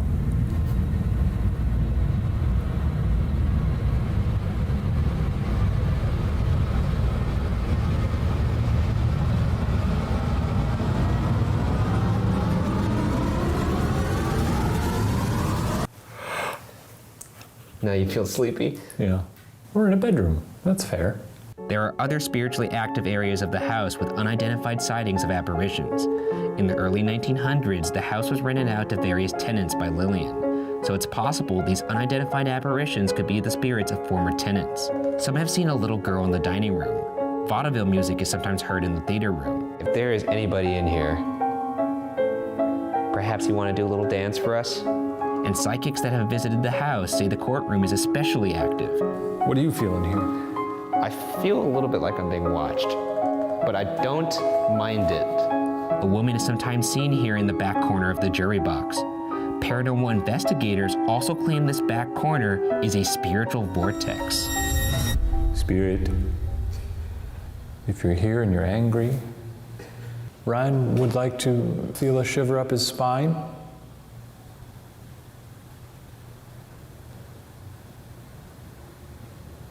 They don't respond to specific requests. That is true. You kind of just have to wait for it to happen. Maybe it's a good portal. Maybe. My flashlight went out. Are you serious? Perhaps battery? No. I mean, possibly, but I don't know. Do you feel something? No, there's creaking in this chair next to me. Maybe it's just because it's old wood. Old wood doesn't creak by itself. It was said. Oh fuck, dude, I feel very weird all of a sudden. Why do you feel weird? I feel like dizzy. You feel dizzy? Yeah, I'm not shitting you. I know every time people watch these ghost hunter shows, they're like, this guy's full of shit, but holy balls, dude. Wow. I don't like this. Oh, wow. What was that? Did you get a shiver up your spine? I did. Holy shit. Oh man, that was crazy. What the fuck is going on, dude? Can you still move all your limbs? Oh, I can still move all my limbs. I just feel very uncomfortable. My goodness. I know you don't believe me. I can see the look on your face right now.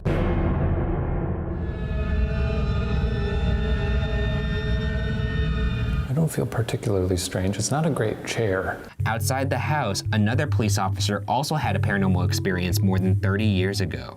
There was a 911 call from a concerned citizen reporting a woman crying outside the Whaley House. And the officer who responded to that call would witness something that he would only reveal in his confidential retirement letter decades later. When the officer came onto the property, he saw, quote, a woman at the back of the house crying, end quote, and mentioned she was in period clothing. The officer asked, quote, ma'am, are you all right? End quote, to which she turned around and smiled. And when the officer shone his flashlight on her, the woman vanished. Bizarrely, the house also sports the rare instance of a ghost dog and a ghost cat, both of which the Whaleys owned at the time. Then are there also ghost ants? Is there ghost trees? No, there's no ghost trees, I'm sorry. You're not telling someone's never walked through the forest and seen a tree and be like, huh? But wait a minute, that tree was there. I swear there was a tree there a second ago. You know what? I've changed my stance on ghost tree. That's actually pretty cool. Ghost bacteria, etc.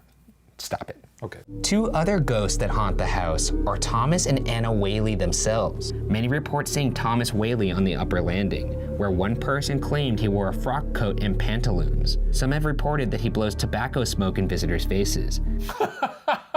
Now that's just rude. I know, it's kind of just a dick thing to do. Could you imagine seeing a ghost? Oh my goodness, look at this strange apparition. And he just comes up to you and he's like, you're like, oh, Jesus, man. Anna Whaley is typically seen in the garden or in one of the downstairs rooms. Anna has also been spotted wearing a green gingham dress, sipping tea in the parlor, a place where Thomas has been seen as well. Interestingly, Anna also reportedly had a run-in with the San Diego police. One night, a Whaley House tour guide named Victor Santana was setting the alarm, and as he was punching in the code, he heard a woman say, quote, "Why are you here?"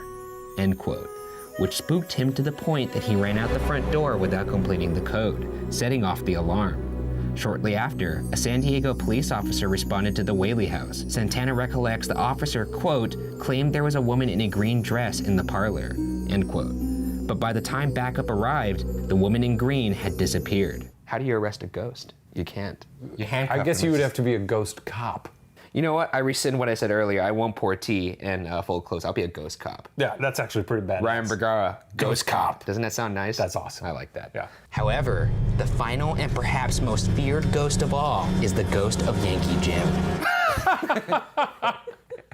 You better watch out, or Yankee Jim will give you some taffy. Some folks say they hear him playing a jolly little kazoo tune in the middle of the night. That's not a ghost, that's not a spooky name. Part of the reason this house is haunted is due to what occurred on the land before the house was constructed. In 1852, James Yankee Jim Robinson was sentenced to hang to his death for attempting to steal a boat. He was hanged on a gallows off the back of a wagon on the land where the Whaley House stands today. This is the grave of Yankee Jim. They did, straight up murder him for, stealing a boat. He didn't even successfully steal the boat, and yet he was still hanged. I mean, he did get a nice little plaque here. That is a bummer.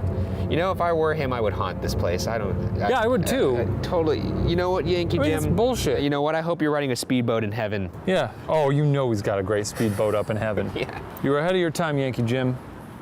Rest in peace. Interestingly enough, Thomas Whaley was reportedly in attendance of that hanging, yet still purchased the land a few years later, a decision that would literally haunt him for decades to come. Thomas and his family would reportedly hear heavy footsteps in the house, an occurrence that Thomas himself would attribute to the ghost of Yankee Jim. Anna Whaley also believed the house was haunted, and furthermore believed the property itself was cursed, and perhaps accounted for the tragedy that continually befell the family. But to finish this off, let's spend some time in the parlor, which is believed to be one of the most active areas in the house. This archway was the spot where old Yankee Jim met his demise. And this was where Violet was taken when she was shot. This is where Mrs. Whaley was seen by the policeman. I'm gonna try and talk to him in here. What if we just one at a time, so it's more private? Just each of us try to just spend like 5 minutes alone.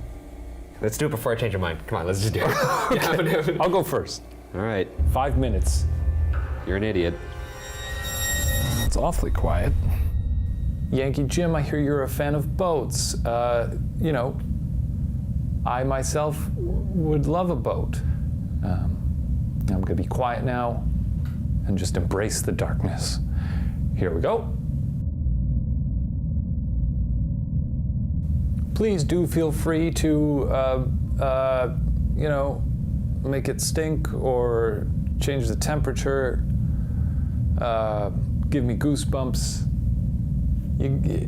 whatever you're feeling. Maybe you'd like to appear to me now and sing a little song about boats. I tried to talk about boats and it didn't work. I found it very calming, I gotta be honest. When my 5 minutes was up, I was kind of bummed because it was like almost like meditation. Shane, I guess it's my turn. Oh, no. Okay, you're gonna be okay, Ryan. You're gonna be fine. Just breathe. If it's any consolation, if there's anybody in here, I am terrified.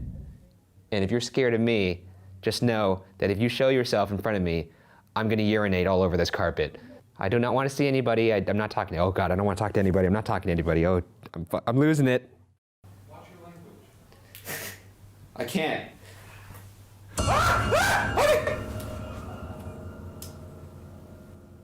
Okay, what are you messing with me? What are you talking about? Oh my God. Oh my God. Dude, something whispered in my ear. I can't. I can't. I can't.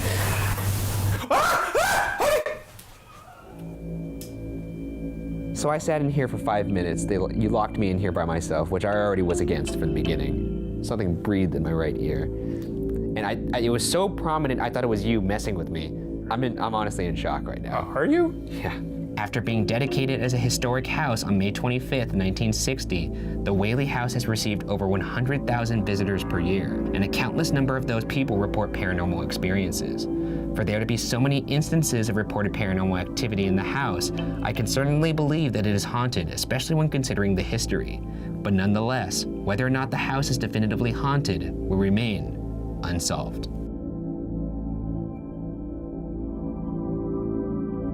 But all the ghosts sound like they're just having a laugh. You mean the guy's Thomas Whaley blowing He's blowing tobacco? smoke in people's face. She's having tea in the garden. The kids are running around, probably laughing. Ghost dog and ghost cat? Chasing the ghost dog and ghost cat. That ghost cat's probably chasing around little ghost mice. There's a lot going on in this house. It sounds like the Pirates of the Caribbean carousel where they're just chasing each other. Yeah.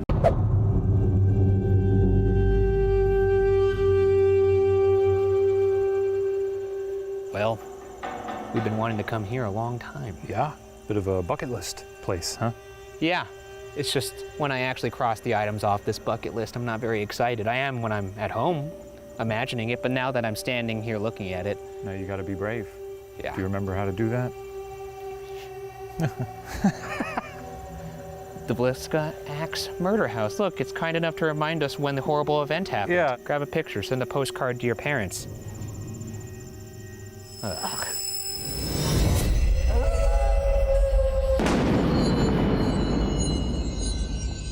This week on BuzzFeed Unsolved, we investigate the Villisca Ax Murder House as part of our ongoing investigation into the question, are ghosts real? Oh. It's back.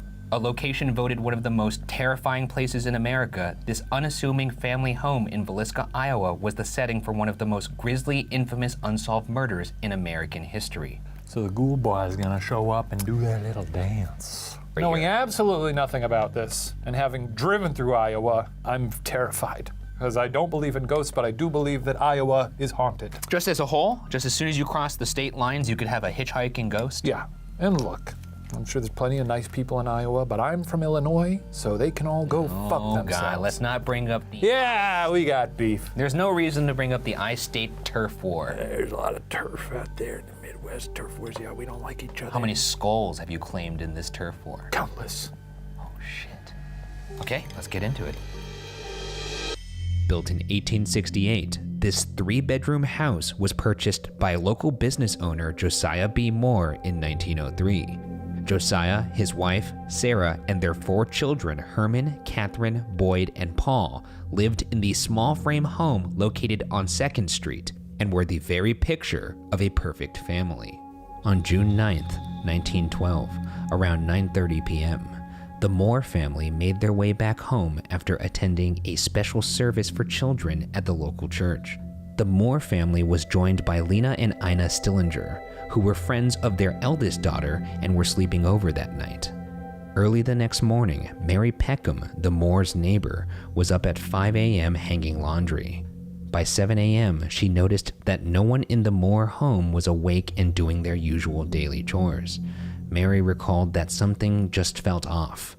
The Moore's untended horses began neighing, so Mary walked over to the Moore home and knocked on their door. There was no answer. She attempted to open the door, but found it to be locked. Growing increasingly distressed, Mary called Josiah's brother Ross, and at 8:30 a.m. on the morning of June 10th, 1912, Ross Moore stepped inside his brother's family home to find the unthinkable.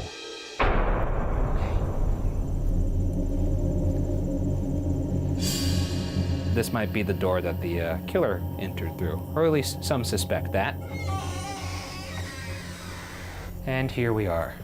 Hello! Hi there! Well, this is the kitchen, and as you can see, everything is pretty much set as it would have been in 1912. All of the furniture is almost the same. This, for the most part, is what it looked like that night. Every footstep in here shakes this house. Yeah, just as a quick example, because it seems to really, if I just give a little... Which makes it kind of hard for me to believe that this guy could have snuck around. But he did. Somehow. Do you get bad vibes from this place, Ryan? I mean, I don't love it. I don't love any of the places that we go through. But I will say that this place in particular because it's so small and such horrible things happen in such a small area. The concentrated dread here is unlike most places we've been to. Ross opened the door to the downstairs bedroom to find the lifeless and bloodied bodies of Lena and Ina Stillinger in bed. The local paper paints a gruesome picture of what Ross Moore beheld that fateful morning. Quote, their heads chopped open with an axe, a spectacle so repulsive that it was almost beyond comprehension that 6 more victims, murdered in identically the same fashion, lay in the 2 bedrooms upstairs, end quote. In just one night, 8 people had been systematically murdered with an axe, and not one person heard or saw a thing. Upon investigation, all 8 victims appear to have been killed in their sleep, with one exception. The only sign of struggle apparent was with Lena Stillinger. Her arm was arranged in a way that appeared she had tried to stop the attacker. She also had a small cut on that same arm to suggest that she may have been nicked by the axe. Strangely, investigators also discovered a 2-pound slab of raw bacon, carefully wrapped in a dish towel in the same room in which the Stillinger girls were found. Obviously, the fact that someone could commit heinous crimes like this is baffling to me, but the bacon just kind of tips it over the edge for me. I just don't understand it. My thoughts are, it is someone who knows the family and they have some weird personal gripe that has to do with like a hall. Oh, so this is kind of like the equivalent of like the horse head in the bed. Exactly. Or he missed breakfast. This is the room that the Stillinger girls were killed in, and this is actually the first 2 bodies that were found by Mr. Moore's brother. Well, they've sure got this place stocked up with spooky toys. That is true. They definitely cornered the market on creepy dolls. Well, it's said that people feel very oppressive feelings in here. It's said to have split groups up. They'll start arguing with each other and stuff like that. I dare them to try and split us up. Can't be done. Can't be done. We're Ghoul brothers. That's a bond that lasts forever. They also found the 2 pounds of bacon right there. Yum. I'm going to turn on a device here that may help you speak with us. You could use the energy from this device to communicate. It's everyone's favorite tool. Say it with me. Here comes the spirit box. Okay, my name is Ryan. I'm Shane. Can you say our names back to us? If there's something here with us right now, can you say Ryan or Shane?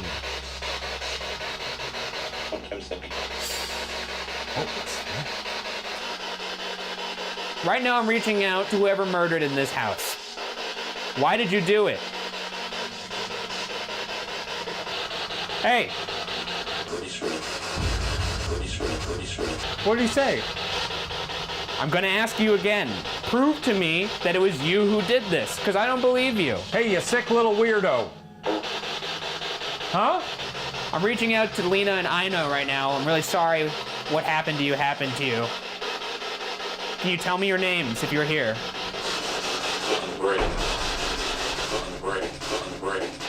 Are you scared of us? Booty sweat? Just said switch. Switch? Oh, I'll hold it. You want to talk to me? Here.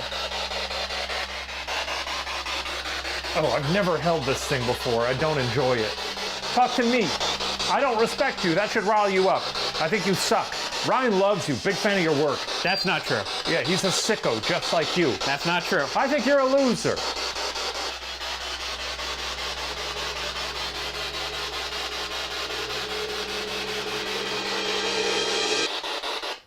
Jesus. That thing sucks. Almost 100 years later, in June 2009, one visitor visited the newly renovated home now owned by Darwin and Martha Lynn and attempted to make contact with the Stillinger girls in the very room in which their lives were shockingly cut short. The visitor called out to the girls, asking them to turn his flashlight off and on. They obliged every time, causing him to proclaim, quote, "I believe the spirits of all 8 victims still dwell within that house," end quote. The mag light is hooey. Why? Because it's not, there's Oh God, I think he blacked out. no correlation. Even if the flashlight was turning on and off, you hear, Okay, calm down, calm down. There's nothing to back it up. There's no science behind it. You could say nothing at all, they will turn on and off. Here's the best I can use here. Okay. We're sleeping in a tent. We hear hoof noises outside. We wake up in the morning and see hoof prints outside. And I say, there were horses here last night. And you say, yes, it was a unicorn. And I say, what? Well, that's what's happening here. Unicorns aren't real. And ghosts are real. Now, for me to really think there's something here, I'm gonna need to see some intelligent responses on the actual flashlight I tell you to turn on. We're not just focusing on one flashlight. We're looking for Morse code. If there's something in here right now, please turn off the black one while turning on the blue one. So we want to see them switch. Exactly. Oh. No, not good enough. You got to turn the black one off if you remember the instructions. That's what we were asking for. Let's turn off that black flashlight, huh? That's good. I like Come that. on. You really commanded. Let's just turn off that sexy little black flashlight. Oh, wrong one. Boy, you're not good at following instructions, huh? Oh, switching them now? You gonna switch it? Switch from the black to the blue right now. Oh, no. No, you're teasing us tonight, huh? Come on. Look, we've heard lots of reports that whatever's in here loves playing with these flashlights. And all I'm seeing right now is random activity. Okay, now we're at even. Okay, baseline. Turn the blue one, the one on the left, in 5, 4, 3, 2, 1. Blue one on now. Turn on the blue one in 3, 2. Fuck. It's too soon. If we do it enough times, it'll be perfect. Yeah, but I'm not gonna think that's a real thing. I don't know, man. I think we're alone in this room right now. Yeah, I'm saying this house has good vibes. Maybe you bring in the good vibes. Maybe I you're do just... bring good vibes. They're probably very happy that not some dour ghost hunter coming in here being like, oh, I feel sense and energy. You know, I'm coming in being like, let's party, folks. Except for the murderer. We do not want to party with you. It may sound unimaginable now, but due to the heinous nature of these crimes and the fact that the town of Villisca only had 2,000 residents, the crime scene became a full-blown spectacle with upwards of 100 people touring the home, with the bodies of the 8 victims still in it. Even after arriving to examine the scene, the town marshal went so far as to let the townspeople handle the axe, utterly contaminating the murder weapon left behind by the killer themselves. Do you think this has anything to do with why this case is unsolved? I think it has everything to do with it, Ryan. Well, step right up. Come here and see if you could do the same whack. Like, You got me? wait a second. I was smiling in that one. Do another one. That's the town marshal. Again, Iowa. Oh my God.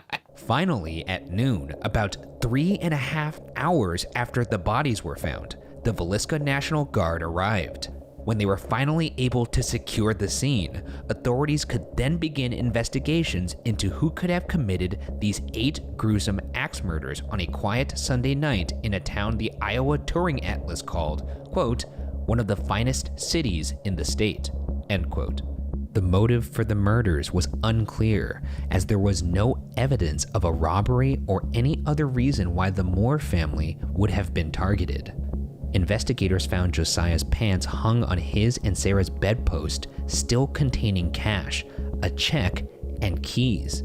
They also found a huge gash in the wall of the parents' upstairs bedroom right above the mirror, now covered with clothing by the murderer. It is believed this mark was made, quote, by the upswing of the axe, end quote.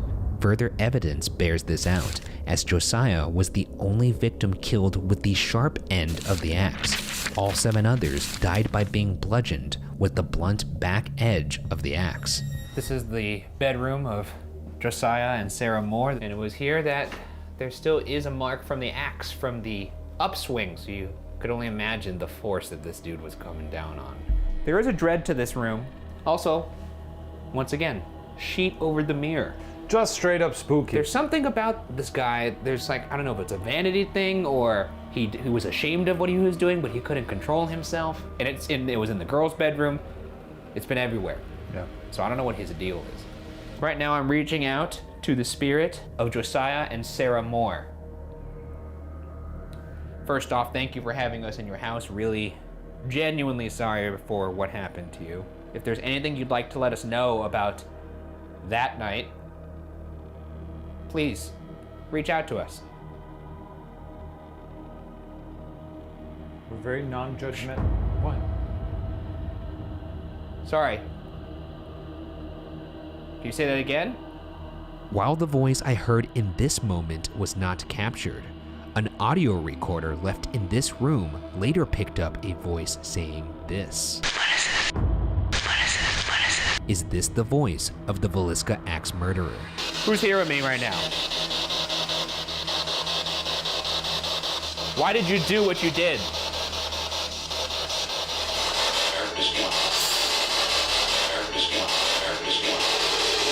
Strangely, all 8 of the victims' faces had been covered with clothing or bedding after being killed, and at some point, the murderer is also believed to have closed all the window curtains. So obviously he couldn't have covered up those mirrors before he killed them. He Because it could would be have too loud. if he was like sneaky. Well, he's got to be sneaky in the first place. Was it rainy that night or anything? How loud is it in Iowa? Because to kill one person and not wake up another person, impressive. To kill 7 people That's true.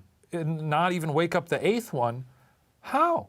Among cigarette butts and bloody footprints, investigators also found food on the kitchen table from where the murderer had fixed themselves something to eat before exiting out the front door, locking it, and taking the key with them. Years later, the home's caretaker, Johnny Hauser, would have another encounter originating in the kitchen that would stop him in his tracks. Hauser, who has stated that he was very much a skeptic prior to working at the house, said, quote, "I'm up in the kids' room, and I locked the kitchen door so nobody can walk in. And as I'm up there, somebody walks in the house," end quote. Hauser goes on to say he's so positive it's someone trespassing that he decides to pull a prank that will set them straight. So he hides in the closet of the children's upstairs bedroom and waits until, quote, "Finally he goes upstairs into the room I'm in. I kick the door open and scream. Nothing. At all. Soon as I see there's nothing, it just sucked the air like I got the wind knocked out of me," end quote. This is the children's room, obviously. This is where all the Moore children slept and where they were sleeping the night of the awful tragedy, obviously. And it is unnerving to be sitting on this bed. Actually, kind of curious what this closet looked like to be hiding in here. Nope, not doing that. I'll go in there. You can do it. Yeah, you do it.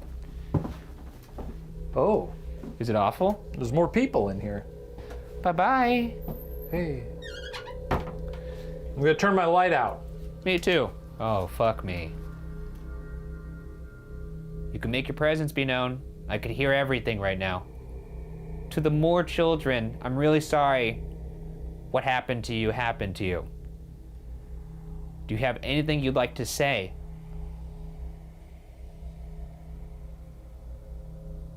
I'm just here to help. Whoever's with me right now, can you tell me your name?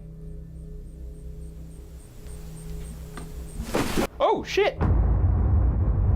Shane, is that you? No, I'm in the closet. Just chilling. The fucking bed moved. Oh, shit! Is that you? No, I didn't do shit. When should I come out of here? Or maybe come out now. You could come out now. Jesus fucking Christ. What occurred? Here, sit on the bed. Sit where I was sitting. Kind of felt like this. Oh, that's a ghost thing. I thought somehow you kind of like bumped the wall because this, this house is. No, I was standing directly behind the door. If that was you that moved the bed, can you please move it again? Because I would like my big tall friend here to experience it.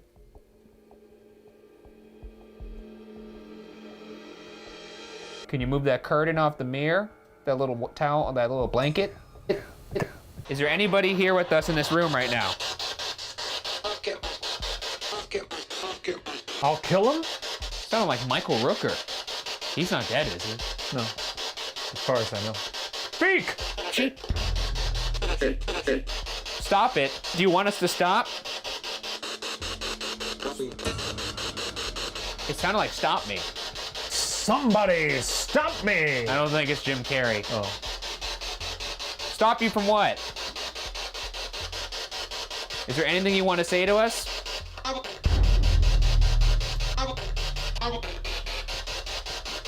Huh? What are your parents' names?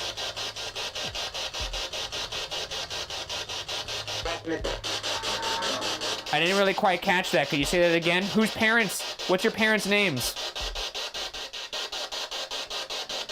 Have anything to tell us about the person who killed you? Did you see them? I hope not. Something one? What did you see? Okay, I'm gonna turn it off.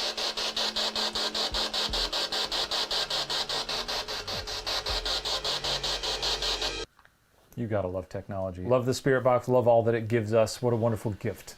I sense the sarcasm in your voice. It sucks. It's a stupid piece of shit. While some investigations suggest the presence of the family in the house, multiple others suggest that the house is haunted by the killer themselves. Investigators from the show Kindred Spirits picked up an EVP response to the question, "Did you do something to this family?"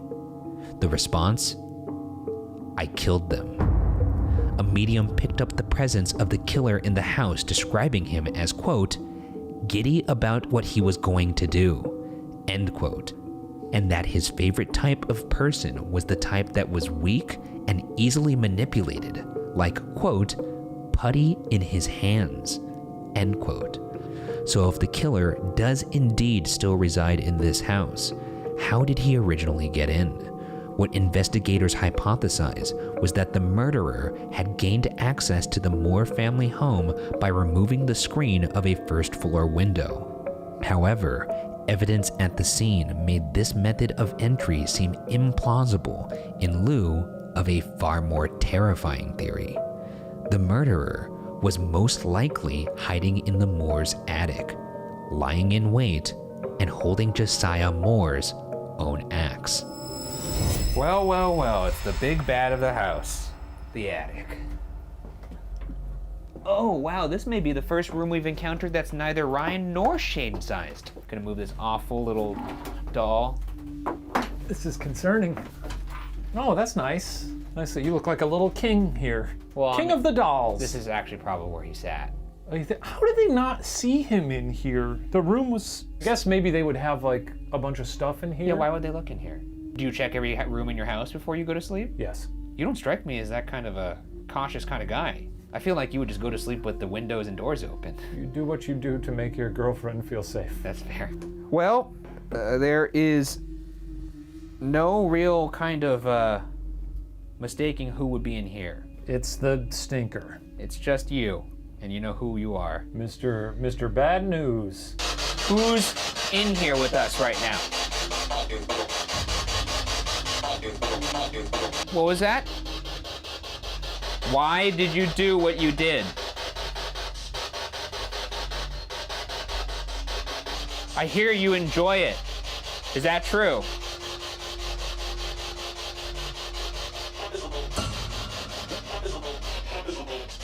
Why are you still here? What year is it? 18, what does that mean? I'm gonna turn this off in 10 seconds. 10, 9, last chance to say anything. 8, 7, 6, 5, 4, 3. But perhaps no event indicating the killer's presence remaining in the house was more clear than what happened in 2014. On November 7th, the caretaker Johnny Hauser greeted that evening's overnight guests, a man in his 50s along with his elderly parents. Hauser noted that the man was carrying a large hunting knife on his belt. Hauser checked them in and then left for the night. The next morning, Hauser heard that the man, who was apparently in the house alone, had been stabbed in the downstairs bedroom the night before. The knife had been jabbed into his chest, and he laid in a pool of his own blood until he was found. The man's injuries were labeled as self-inflicted. Miraculously, the man survived the attack and even returned to the home years later. When it came to explaining what actually happened that night, all the man could remember was going into the bedroom with the goal of provoking the spirits, and the next thing he knew, he was waking up in an emergency room. So let's see if I end up in a puddle of my own blood. The caretaker noted that the first thing the man did was apologize to the house for his behavior. Hauser states that he didn't believe a ghost stabbed the man, but he does think that perhaps the house has a dangerous effect on people and their mental state while inside. Also of note, the axe used in the murders, originally owned by Josiah himself, was found in this very room in which the stabbing occurred. And with that being said, we will now end our investigation individually, in the home alone, starting in the downstairs bedroom, just like the man who was supposedly attacked in 2014. You could hear my stomach. It's actually like grumbling right You're gonna freak out in there. now. I might shit my pants. You know what? It's extra scary because the environment that you'll be in, darkness, quiet, is exactly the conditions when he murdered all those people. I know. I was Creeping around the house just like him. I was thinking that. Here we are in the good old Villisca Ax Murder House. It's me, Shane. I'm here alone, so now's a great time to fuck with me. You know, it used to tear me up that he would go in there and have a grand old time, but now I'm just frankly impressed by it. And he just seems to have no fear, which I used to see as courageous, but now I just think he's an insane person. If you're the killer, why don't you turn that left flashlight off right now? If you're the killer, turn that left flashlight off. I'd very much appreciate it.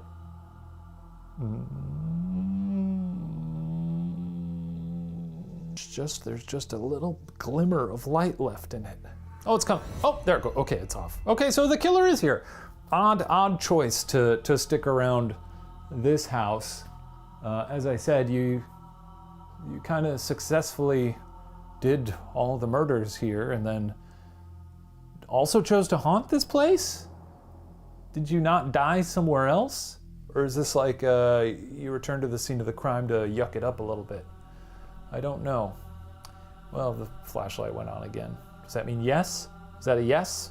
You did choose to return here? You know, I could acknowledge intellectually that I'm not gonna die in there, but for whatever reason, it's still very horrifying, the idea that I might see something.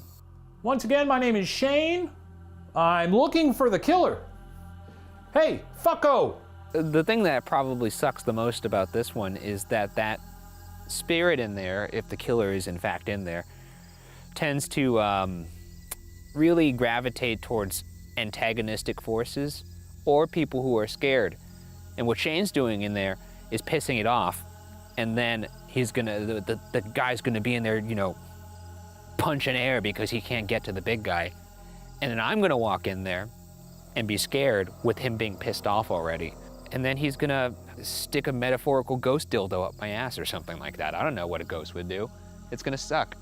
Now, I think they've asked us not to sleep on these beds. I'm gonna lay down on the floor next to it and close my eyes.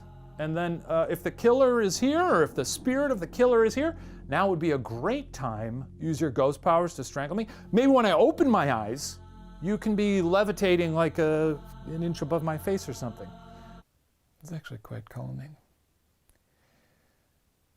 Very vulnerable. I'm so vulnerable right now. Oh my God. You could really take a whack at me, I'll tell you that. So many people would see it. It would be trending for at least a day or two on Twitter. People would be like, oh my God, you see this guy get fucking split in two by a ghoul. Really pleasant. Yeah?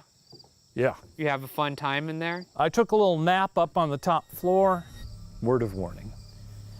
Yeah, this is gonna be some really helpful information. Go. It doesn't feel right in there when you're alone. Yeah, no shit, dude. It doesn't feel right. Your eyes actually look really scary right now. Yeah, because I've been in there. Now get on in there.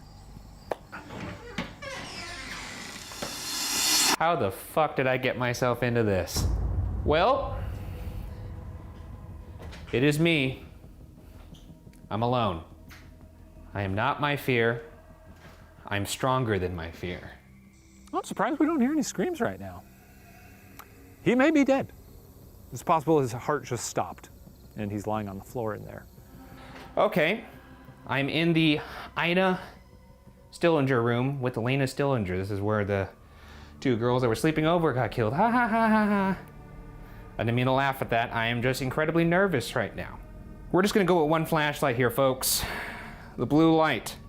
If there's somebody in here with me right now, turn that bad boy off now.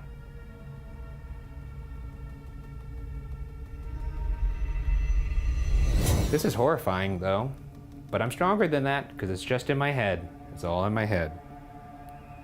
And the light turned off. Okay. Well, if there's somebody in here with me right now, turn the light back on. In 3, 2, 1, on.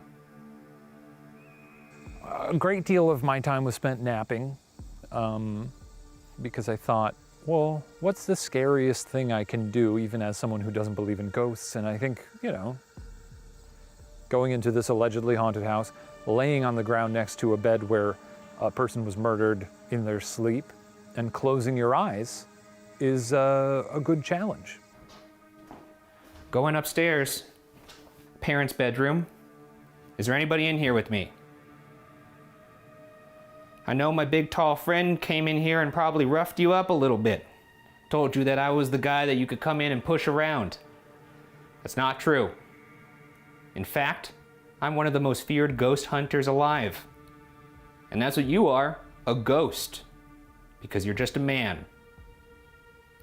And men die. We're at the halfway point here. The party is almost over, so to speak. We're not gonna have much time left. So that being said, it's time to go into the lion's den. I mean, quite literally, I have to crouch down to get into this son of a bitch. All right, buddy boy. You wanted me? Here I am. My name is Ryan. What's your name? Can you say my name back to me? Why did you do what you did here? You want me to leave? Just leave? Why do you want me to leave? Do you not like being talked to this way? You got 10 seconds to start speaking or I'm turning it off. 10, 9, 8, 7, 6, 5, 4, 3, 2, 1.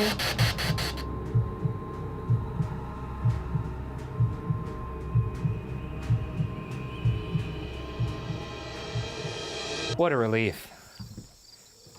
That was a spiritual experience inside there. Was it good in there?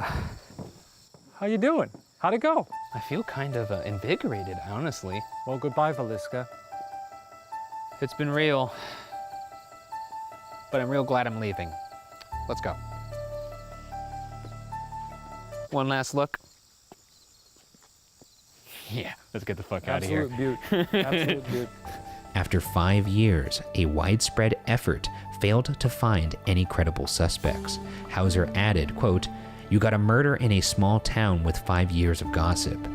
Everyone in town at some point was a suspect," end quote.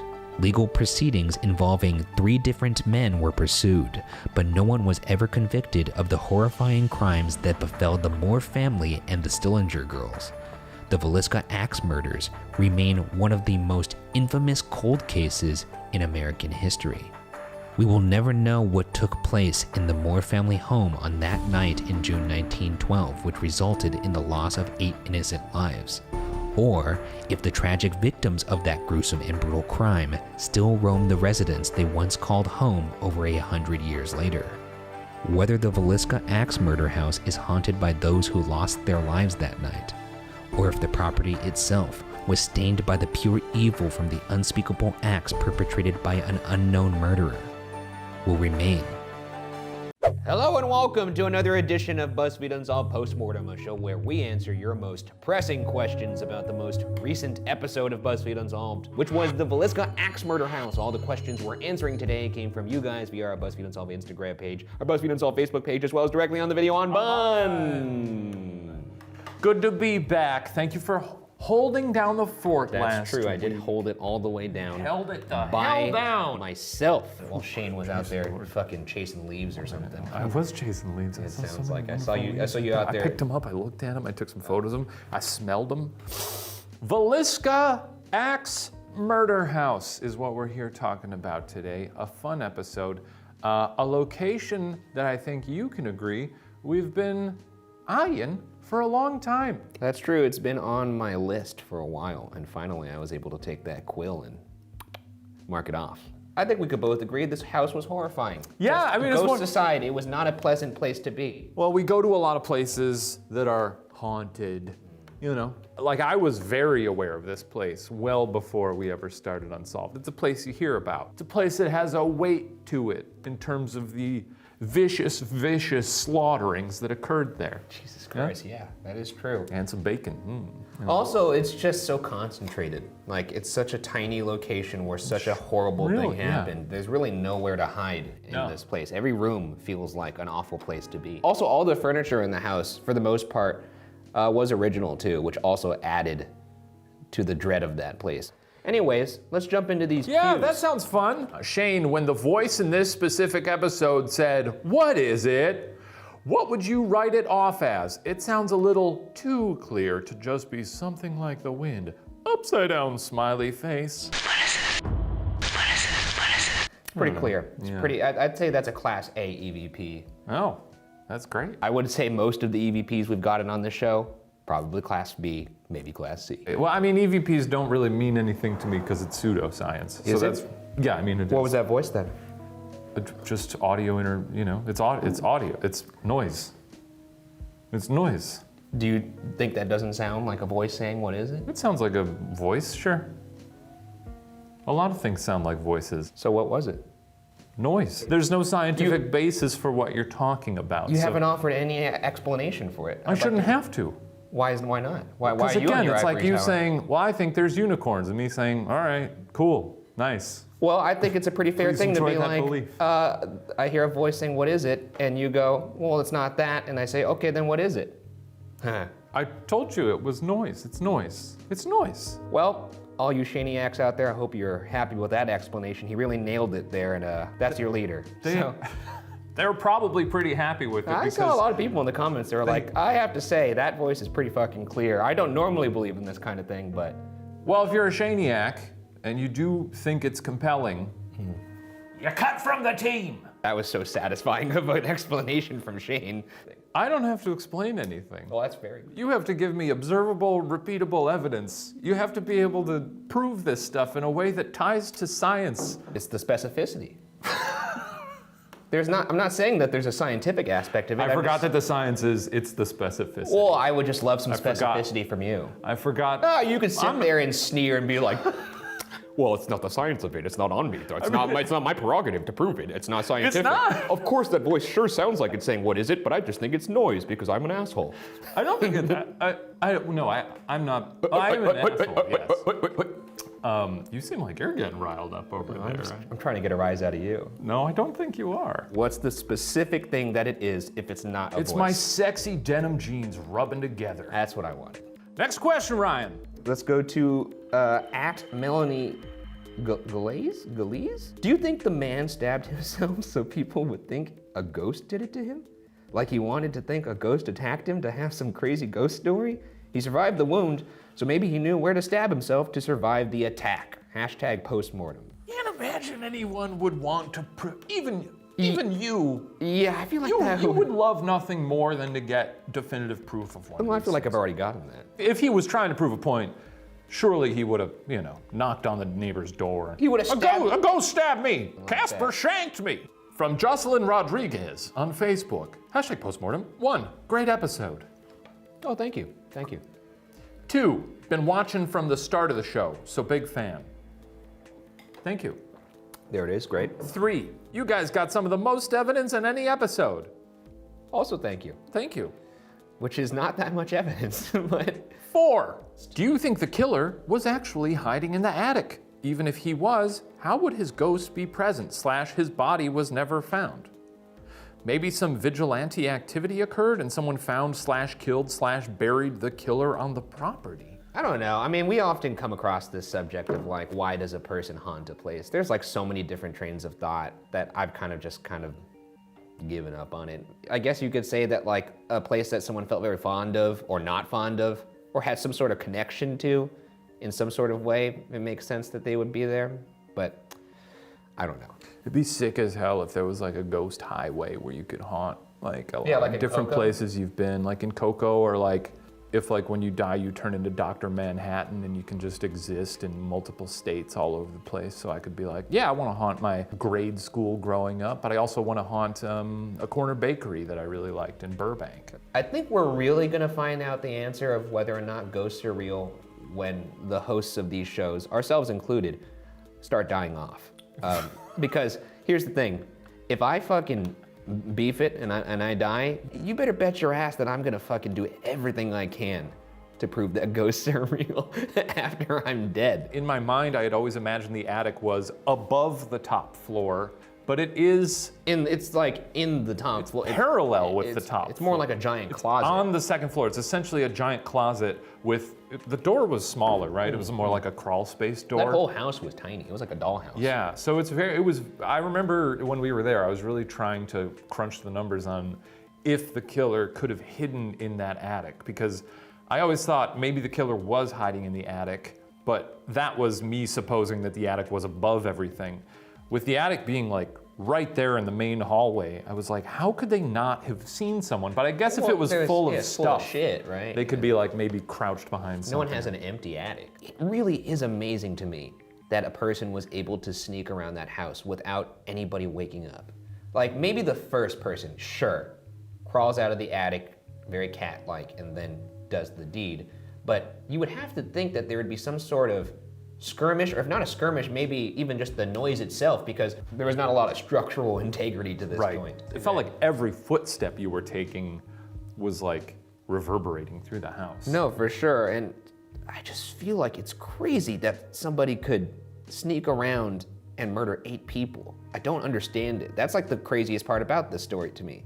Like, I know this is the supernatural postmortem, but this has just always confounded me from a true crime perspective. I don't understand how this guy got away with it. And also in terms of the evidence, we had some really good spirit box sessions in this one too. I didn't like arguing about the noise. I think for the rest of the season, I'm just gonna roll over and let you have fun with it, honestly. There's gotta be a friendly polarity here. It just got so heated no there. matter what Hey. happens, and I'll say this to the audience at home too, no matter what happens between him and I on camera, I respect this man. Hermanos fantasmas. And I would trust him holding my newborn child. Really? I don't have a newborn child, but if I did, I'd toss it over to Shane and I trust him to catch it. He'd throw it like a football. We're here to have fun. We'll probably argue again before the season's out. And I'm gonna love every second of it. And after Yeah. that, you know what I'm gonna do? Well done, sir. That's the Gould Brothers guarantee. That was At the a end of the good- day, we shake hands. That was a good, okay, you're squeezing my hand a little tight there. We shake hands. Okay, I We're get sharp it. brothers. It was a good gesture. You can let go of the hand now. All right. This comes from Lindsay_duet, #postmortem. Is it just me, or has Ryan tweaked his storytelling voice? Much softer and sleeker. I don't know, just something I noticed. Also wanted to tell the boys how much I appreciate them. Happy last season, Ghoul Boys. Oh, that's sweet. #Bugara, #love you too, and then it has like a heart emoji. I definitely just spoke more normal. That was a consequence of doing this concurrently with Are You Scared? Where I just talk like I normally talk in Are You Scared? Whereas like before with Unsolved, I used to kind of really amp it up And I just felt like, you know what? This last season, let's just be me, baby. When it takes longer between seasons like it has, do you ever, when you go to sit down and do the VO, do you kind of forget like how hard you go with it sometimes? Because I think in past seasons it's been a lot more like Rod Serling. Yeah. Not that it sounds like Rod Serling, but a little more like, that'd be sick. a little more played up, you know? Oh, absolutely. There's definitely been seasons where I've played it up. But do you ever get to the end of a season and then realize after the fact, like, oh, I guess I didn't do that as much this season? I've definitely gotten to the end of the season and been like, that's a bit much, to be honest. But that's also just the consequence of how we shoot this show. It very much is a vacuum for me. I'm not in a VO booth with a bunch of fancy gadgets and producers telling me like, can you say that line again? It's me with my headphones, in my underwear, in my office, my home office that's also my gym. Last YouTube question from Cody H.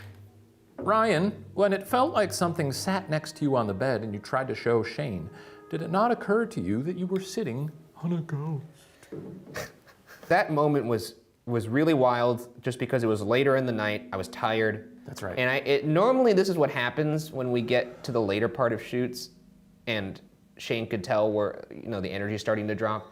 He'll often fuck with me. Like he'll make a noise or he'll do something to get a reaction out of me. I very rarely go out of my way to like do fake outs for you. Though I will like play up like, oh, did you hear that? Well, if you do a fake out, I don't even know if it's fair to call it a fake out because you'll do it and then immediately after you'll be like, oh, it's just me, just trying to get a rise out of you. It's not like you're trying to fake evidence. But in this particular case, it was late in the night. I was sitting on that bed. Shane was in the wall was being shared with what the bed was pushed up against. I thought he just pushed against the wall. No, I was just standing and there. moved the bed. I was standing there not entirely knowing what the point of me being in the closet was. There wasn't like, this really doesn't a make point. any sense. No, you were just like... I'm just standing here quietly, not moving. It was your suggestion. I know. You and were then like- I got in there and I was like, I guess I don't know why I'm in here. If I wanted to kind of analyze that and try and debunk it, I don't recall moving in different spots on the bed, but maybe Shane had sat there before and the mattress was old, so maybe it just kind of like settled and then just popped up.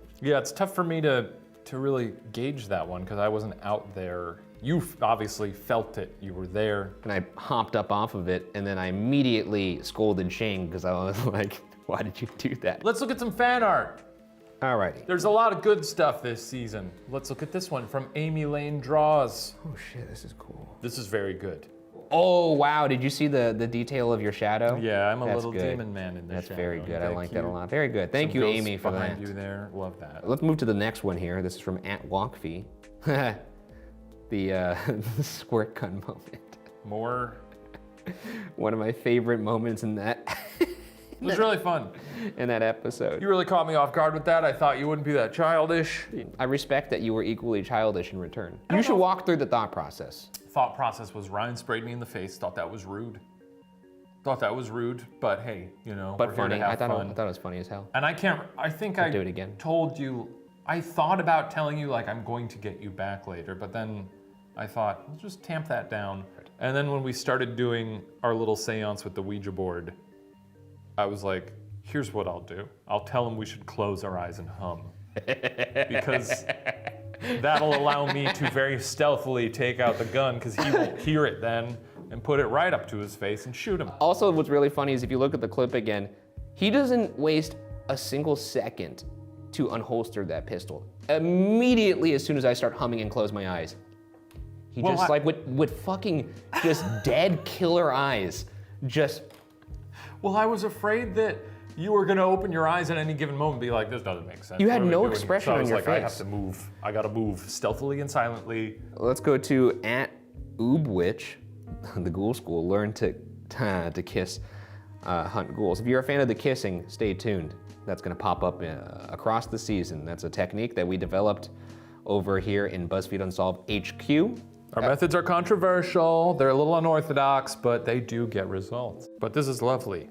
It's a good post. That's really nice. Ryan, what's coming up next week on BuzzFeed Unsolved Supernatural, the final season? This is a location we've always wanted to go to. Boy, did we dress for the occasion. We sure did. And that's all I'll say. Yeah, that's a fun one. It's a fun jaunt through a historical lovely little town. Well, now it is. Back then, probably not so much. That does it for this episode of BuzzFeed Unsolved Postmortem. Make sure you watch the next episode this Friday, and be sure to comment your thoughts on the BuzzFeed Unsolved Instagram page, the BuzzFeed Unsolved Facebook page, or comment directly on the video on Bun, and maybe you'll be in the next episode of BuzzFeed Unsolved Postmortem. It's all good. See ya next week, everybody. I can't believe we're back here. You will be evicted from the premises!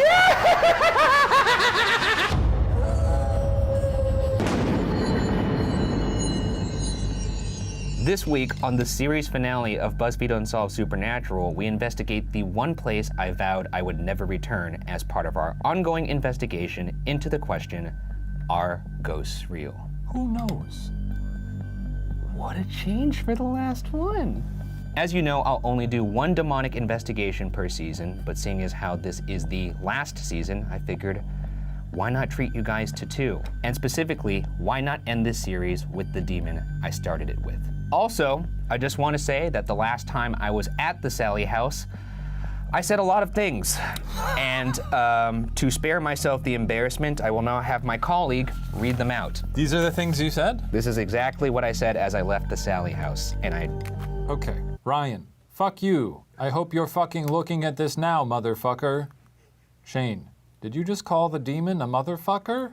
Ryan, I don't give a shit now. I'm gone. Peace out, bitch. Not even a single part of me feels bad about leaving. Go fuck yourself, Sallie house. You were truly awful, and I hate you. It was regrettable, and it was a moment of weakness. At the time, I was more scared than I've ever been in my life, and I'm returning there now to repent. Go fuck yourself, Sallie. Well, now that we got that out of the way, there's only one thing left to do. The series finale. We're going back to the Sallie house. Let's finish this. Last trip indeed. We're on our way to the Sallie house. I'm not excited. I actually lost sleep over it last night. I'm very curious to see how we hold up in there and like what the vibes are, because I remember the first time being there. There were I mean, it's a spooky house, certainly. Yeah. There's something about, I remember the sound being very, very dull. Oh God! Oh God! Is that an omen? Is that an omen? Yeah, I feel like a black dog running unleashed is not a good omen. Oh boy. The last time I saw this house, I was in a very agitated state of mind. You don't look well right now. I definitely am a little better than I was last time I was here, but I was very happy actually because I was leaving. And I remember the feelings I felt leaving this place, and every one of those feelings has now flipped its head, and I'm back. He's back, baby. Say it with confidence. And now I'm back. Confidence. And now I'm back. No, come on. And now I'm back. Yes! Let's do this.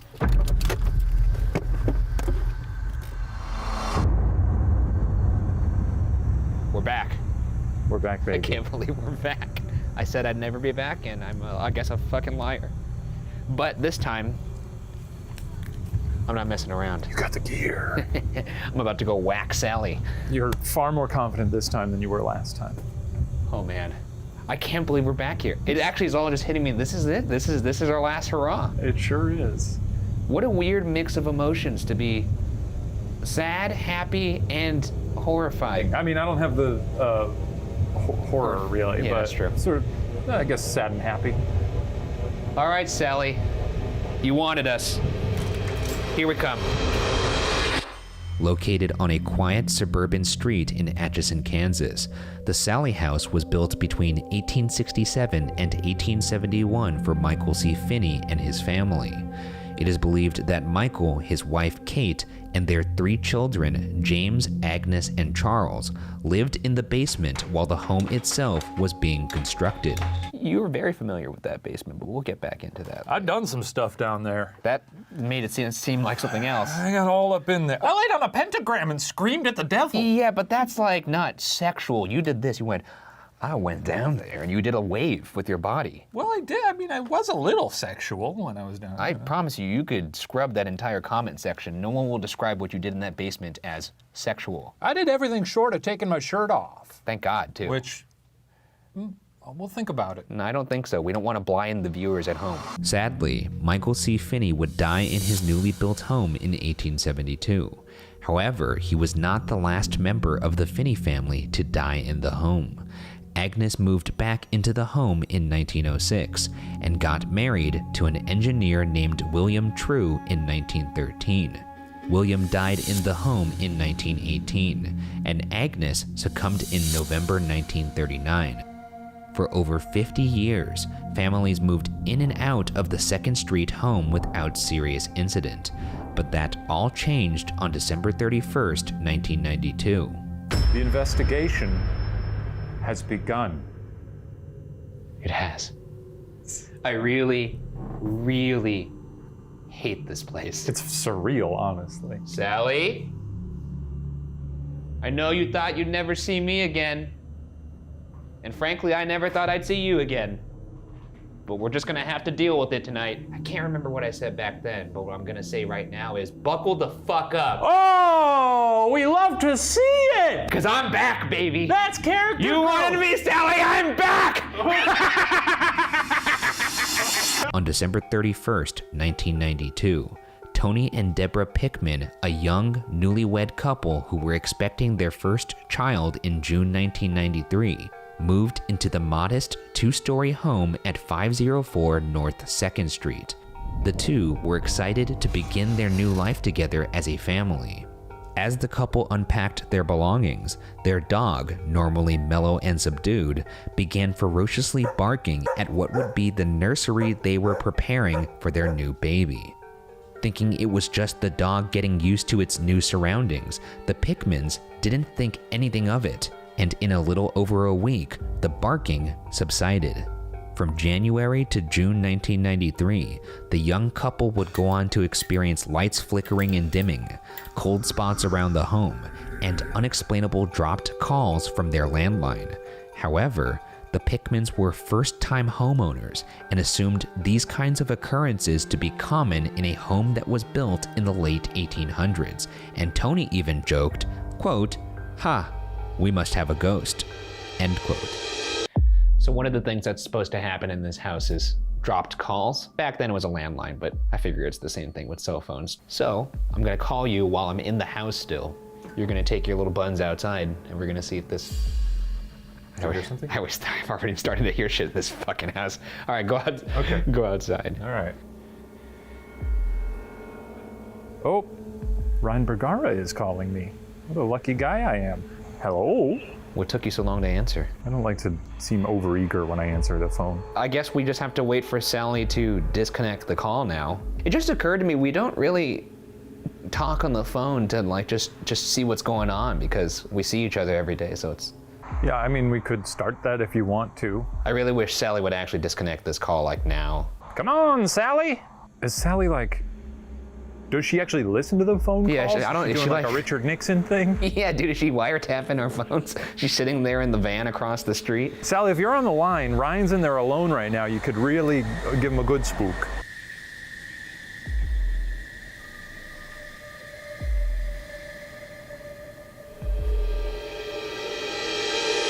Well, that didn't work. No. So, off to a thrilling start here. But things changed once the new baby arrived. Once the Pickman's son arrived, the strange occurrences began to escalate. Electronic toys would turn on and off on their own, and while vacuuming the nursery one day, Deborah witnessed the wind-up musical mobile above her son's crib begin to play on its own. She also couldn't shake the sensation that her son was waking up almost hourly throughout the night, quote, as if someone was playing with him, end quote. At one point, a neighbor asked Deborah if there was a reason she left her nursery light on throughout the night. In reality, the baby had been sleeping in Deborah and Tony's room at the time, not in the nursery at all. There was no reason that light should have been on at night. Deborah suggested that the neighbor could have been seeing a light from the hallway, but the neighbor was adamant. The light was coming from inside the nursery. Up to the nursery. Obviously, this is one of the hot spots in this house. And look at all the guys. They're all here. The gals, the whole gang's here. The whole gang is here. This is where apparently Sallie would play with their child. All right, Sallie, last time we were here, or the Finney family, or the True family, we did not do really any of this. No, we just walked around and sort of looked at stuff and then left. You already know this, but my name is Ryan. I'm Shane. Could you say our names back to us?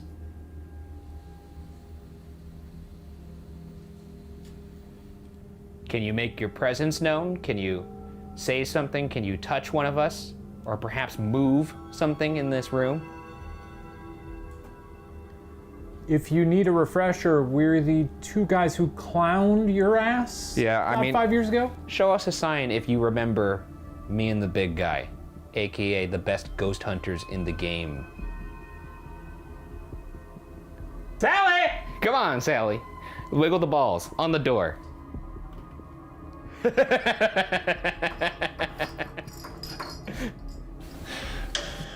Wait.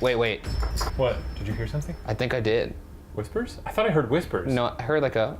While the bells on the door didn't move when we were there, an audio recorder left in the room picked up the bells clinking together on their own later in the night.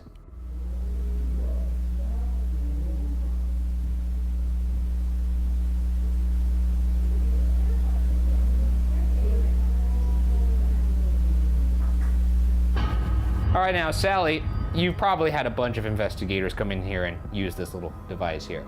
But this is a spirit box that's gonna help you communicate with us. Once again, the name is Ryan, as you already know, and Shane! Say our names back to us if you want to communicate. We're gonna be here all night, and frankly, if you want us to leave, now would be the time to do something crazy. Do you not like me moving your stuff out of the circle? Oh, shit! Sallie! There's an opening now. Look what he done! Oh, I heard move it. You want me to move it back?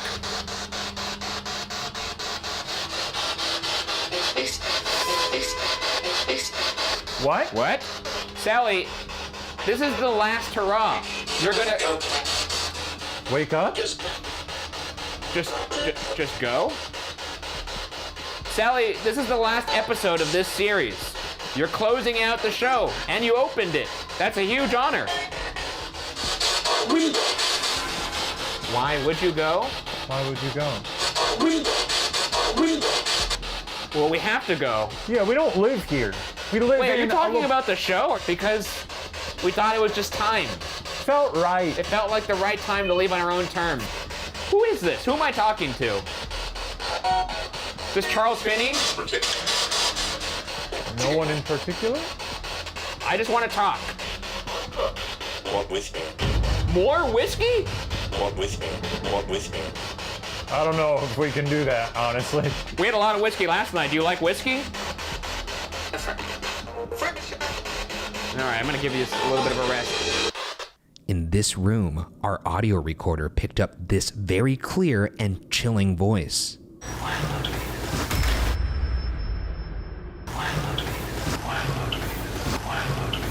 Is this the voice of one of the Finney family asking if they're allowed to be here? In July 1993, Deborah's sister Karen visited to help with the newborn. According to Deborah, it was on Karen's final evening, quote, that we were pushed over the edge of disbelief and through the door of terror, end quote. Upon returning from a day at Deborah's in-laws, Tony asked her why she put all of the baby's stuffed animals on the nursery floor.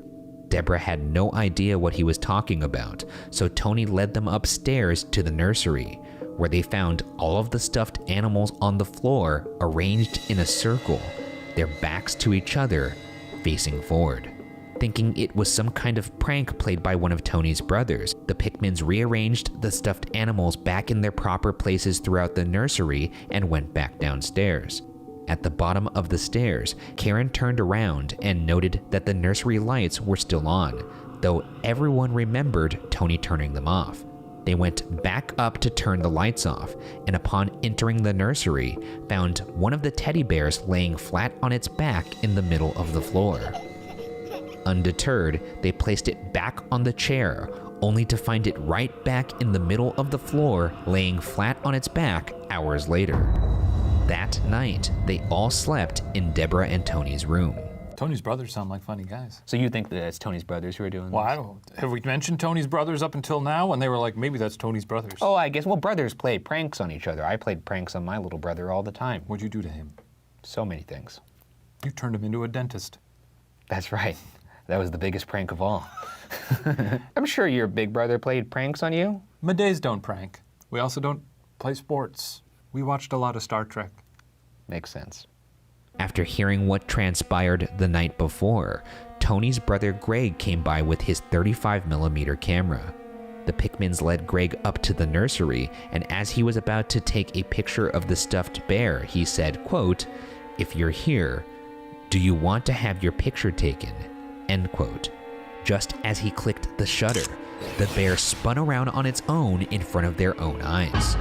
From Deborah's own account, quote, "The guys went into immediate panic. Fighting fear and every other emotion you can imagine, we all decided it would be best to leave for a while." End quote. If you're here, do you want to have your picture taken? Come on. What is your name? I thought, oh Did shit. it say Sallie? I heard Sallie. Oh shit. Or Sallie, how old are you? Like. What, something right now? See any ghosts? No, I don't see any ghosts, actually. We're gonna switch over to this flashlight now. Sallie, if you're in this room with us or aware of our presence, turn the flashlight on. If there's any... Late. Sallie, we're gonna need you to be a little bit more punctual than that. All you have to do is touch that light. Now, Sallie, if you are here with us right now, turn that flashlight off in 3, 2, 1, off. Maybe it's not you. If any of the Finney family is with us right now, can you turn the flashlight off?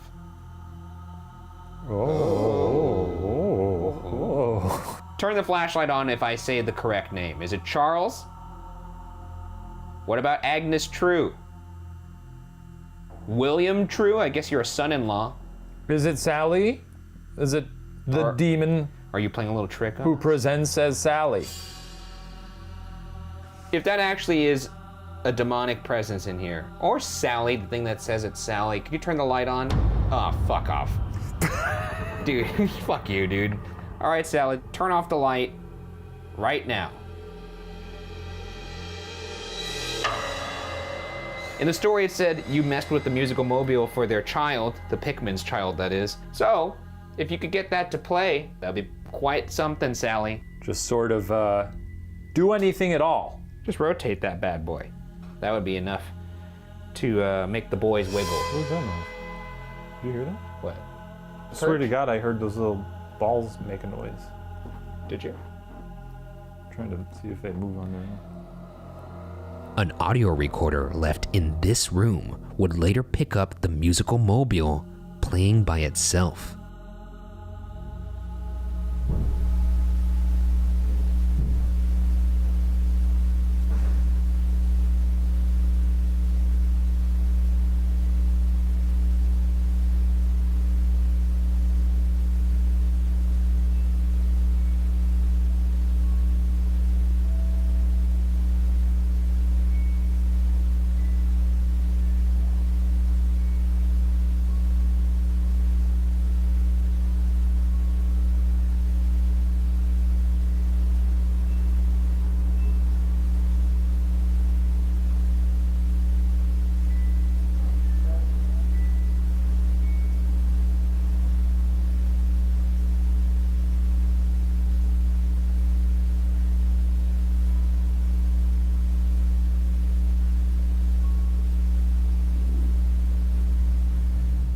Making this evidence even more compelling is the fact that seconds before the mobile plays, a white orb moves across the top right corner, just near the mobile that is out of frame.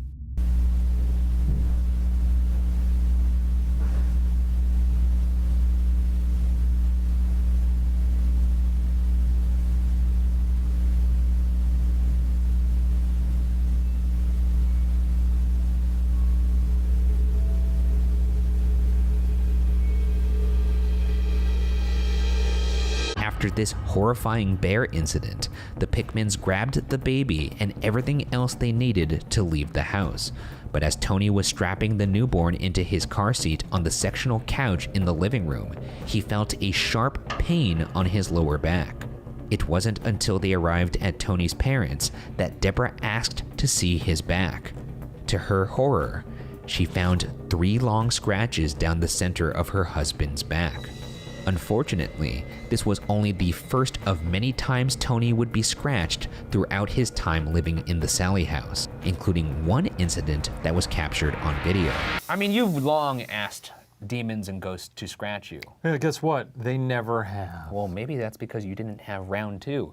Is it possible that when you go to these places, people are so thrown off by this screaming at them that they don't really have time to process and then react? No. Let me finish. no. That when you come back a second time, they're like, hey, that's that a-hole last time who said to scratch my back or scratch his back and, rip his butthole open. Maybe this time I'll do it. I would love it if they actually had some, motivation this time to get at me. Scratch my cornea. And then play his ribcage like a xylophone. All the funny things he asks you. It's a nice little night for a demon. We're here in the living room at the Sallie house. Sounded like Geraldo Rivera there. We're here in the living room at the Sallie house. Well, that's alarming. Sallie, was that you that just giggled a little bit?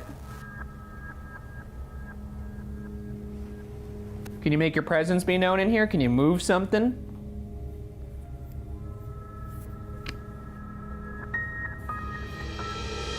Oh, yeah, roving spirit We're box. here in the Sallie house. Sallie, if you'd like to talk to us, please show us a sign. Come on, Sallie! Why are you still in this house? Is there anybody down here dancing with us? What's your name? Dance with us, Sallie! I said dance, girl! Is that what you wanted? Come on, yeehaw! What's your name? Sallie, I swear to fucking Christ! You'll do it! If you don't scare the living shit out of Ryan Bergara tonight, your ass is grand! Oh, fuck. You will be evicted from the premises! That was really official. Sallie, come on. You close the blinds? Or are you gonna wait till I'm here by myself when I lose my fucking mind?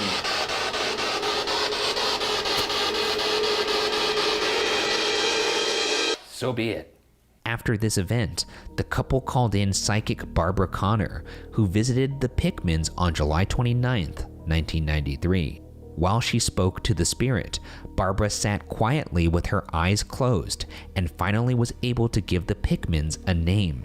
The presence in their home was a little girl who liked to be called Sallie. If I've said it once, I've said it a million times. I'm gonna put Sallie in a net, or a box, or whatever the equivalent of a ghost cage is. Are you bringing an actual net to the location? No, Okay. I'm bringing in something that's even better. What is it? Well, this particular ghost cage, one could consider it organic, perhaps even living. What worse place for a demon to live than inside you? I'll take her. This is my plan. We're taking a ghost home with us. We're gonna walk through the TSA scanner and they're gonna be like, what the fuck? Sallie would often let her presence be known by lighting a candle, a considerate gesture to let the Pickmans know a friend was present, or at least that's what Barbara led the Pickmans to believe, as she concluded at the time that Sallie, while certainly capable of being childish and bratty, was most likely harmless, as long as Deborah was, quote, patient but firm with her, end quote. But this assumption would be revealed to be wrong. Dead wrong. On October 31st, 1993, Any doubt that there was indeed something in the house would soon be removed. In the early morning hours on Halloween, Tony came home from his shift at work and made his way to the kitchen to grab a drink. After grabbing a cup from the cupboard, he turned around and saw a young girl standing in the kitchen. Tony described her as wearing a, quote, white dress, and I remember she had a white ribbon in her hair, kind of like she was dressed for church or something, and then it kicked in. I can see through her. I can see the door right through her, end quote. If a spooky-ass church girl shows up in your kitchen in the middle of the night, That's an easy way to get a broom to the kisser. she's if you ask getting me. a bat to the head. A bat now. She's a demon. Throw some water on her. You know, like a little spritz, like get out of here. Like a cat? Like a cat. Get the fuck out of here. Come on. Years later, another resident who lived in the home before the Pickmans would tell them, quote, the whole time we lived there, my daughter was 5 at the time. She had an imaginary friend named Sallie. I would scold her for something and she would come back and tell me, I didn't do that. Sallie did it, or Sallie told me to do it, end quote. When this little girl was shown the drawing Tony had made of the spirit he'd seen in the kitchen, she confirmed that it was the same Sallie from her youth.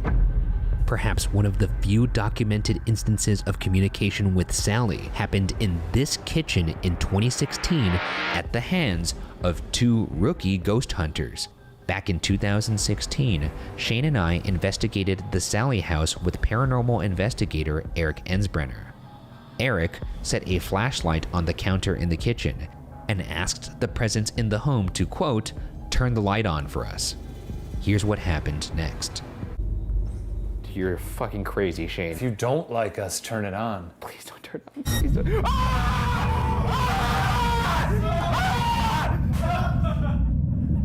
What the fuck?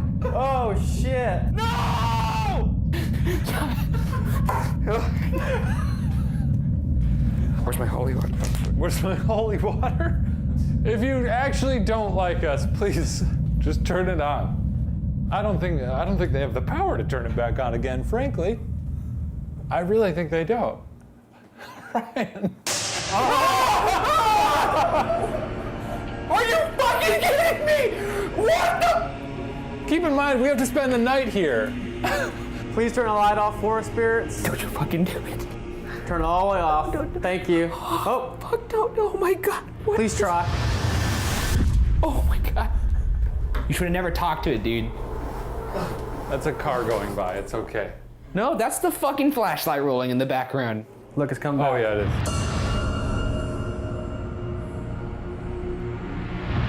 So tonight, we'll see if we can once again make contact with our old friend and supposed little girl, Sallie. I know it's annoying to have someone tell you to play the hits, but right now I'm gonna have to ask you, could you please play the hits and communicate with us through this flashlight? Please turn off that flashlight if there is somebody here with us in this kitchen right now.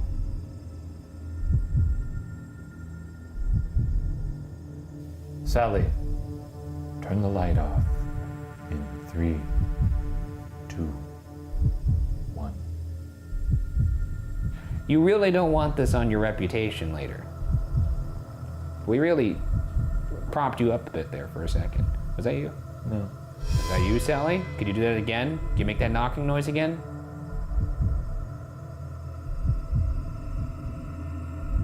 Or could you move that flashlight?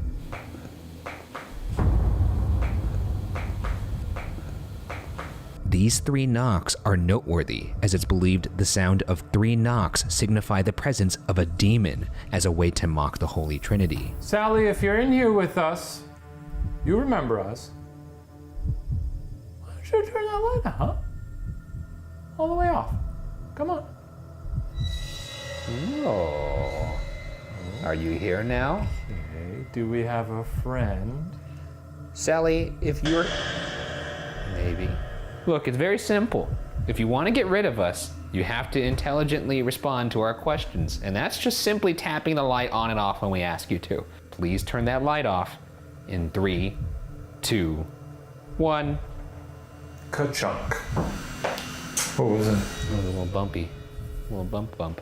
Are you just waiting till we go to sleep? Or I'm here by myself? That's really rude.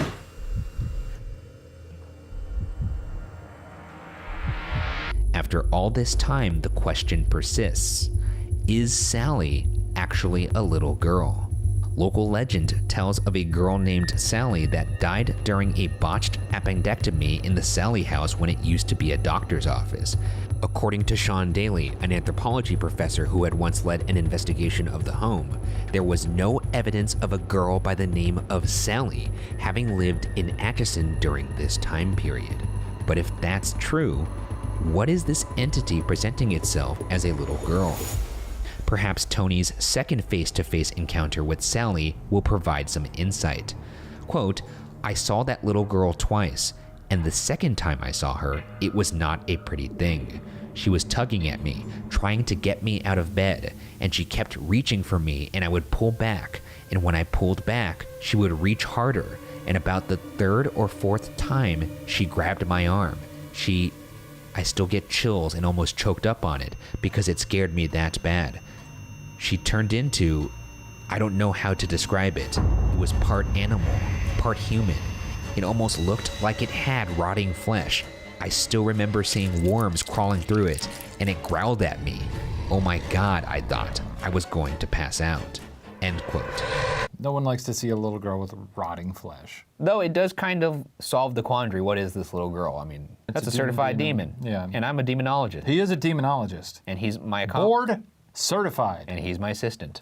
Yes, that's right. His young ward. My 55-year-old young ward. Sallie, could you show yourself in this kitchen like you did that morning? Do you want us to turn off our lights? Who's with us in this kitchen right now? Can you say your name? Sallie, you already told us your name upstairs, but can you say your name again down here? Let us know you're here.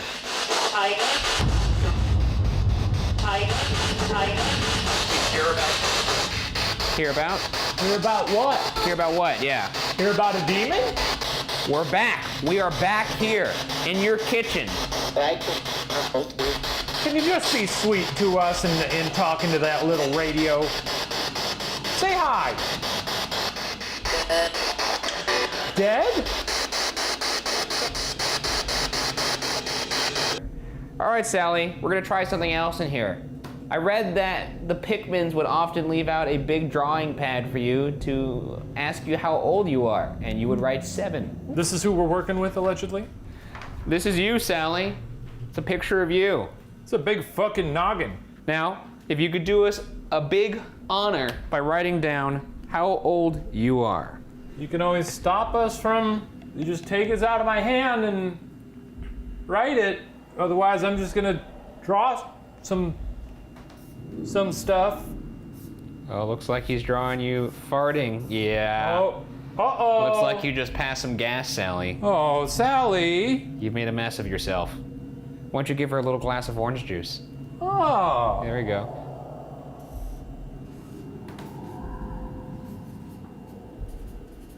She's drinking piss? And you're holding a glass full of piss? That's crazy. Oh, give her an eye patch. It's kind of cool. Okay, well, I guess you could just give her like a Glock. Yeah, there you go.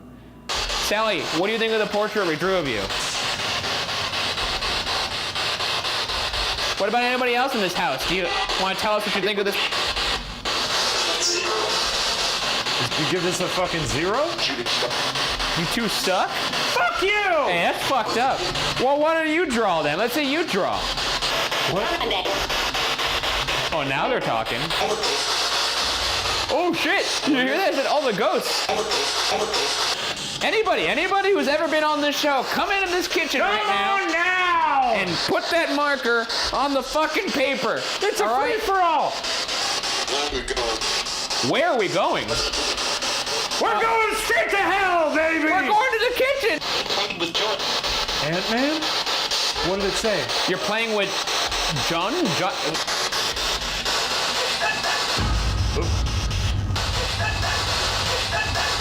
That was fucking creepy, That dude. actually did sound kind of creepy. Maybe you have a sense of humor.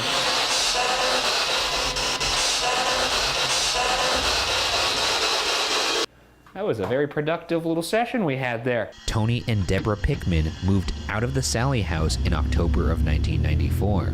They've since confessed they feel somewhat tethered to the place and that they still experience odd occurrences decades after leaving the house.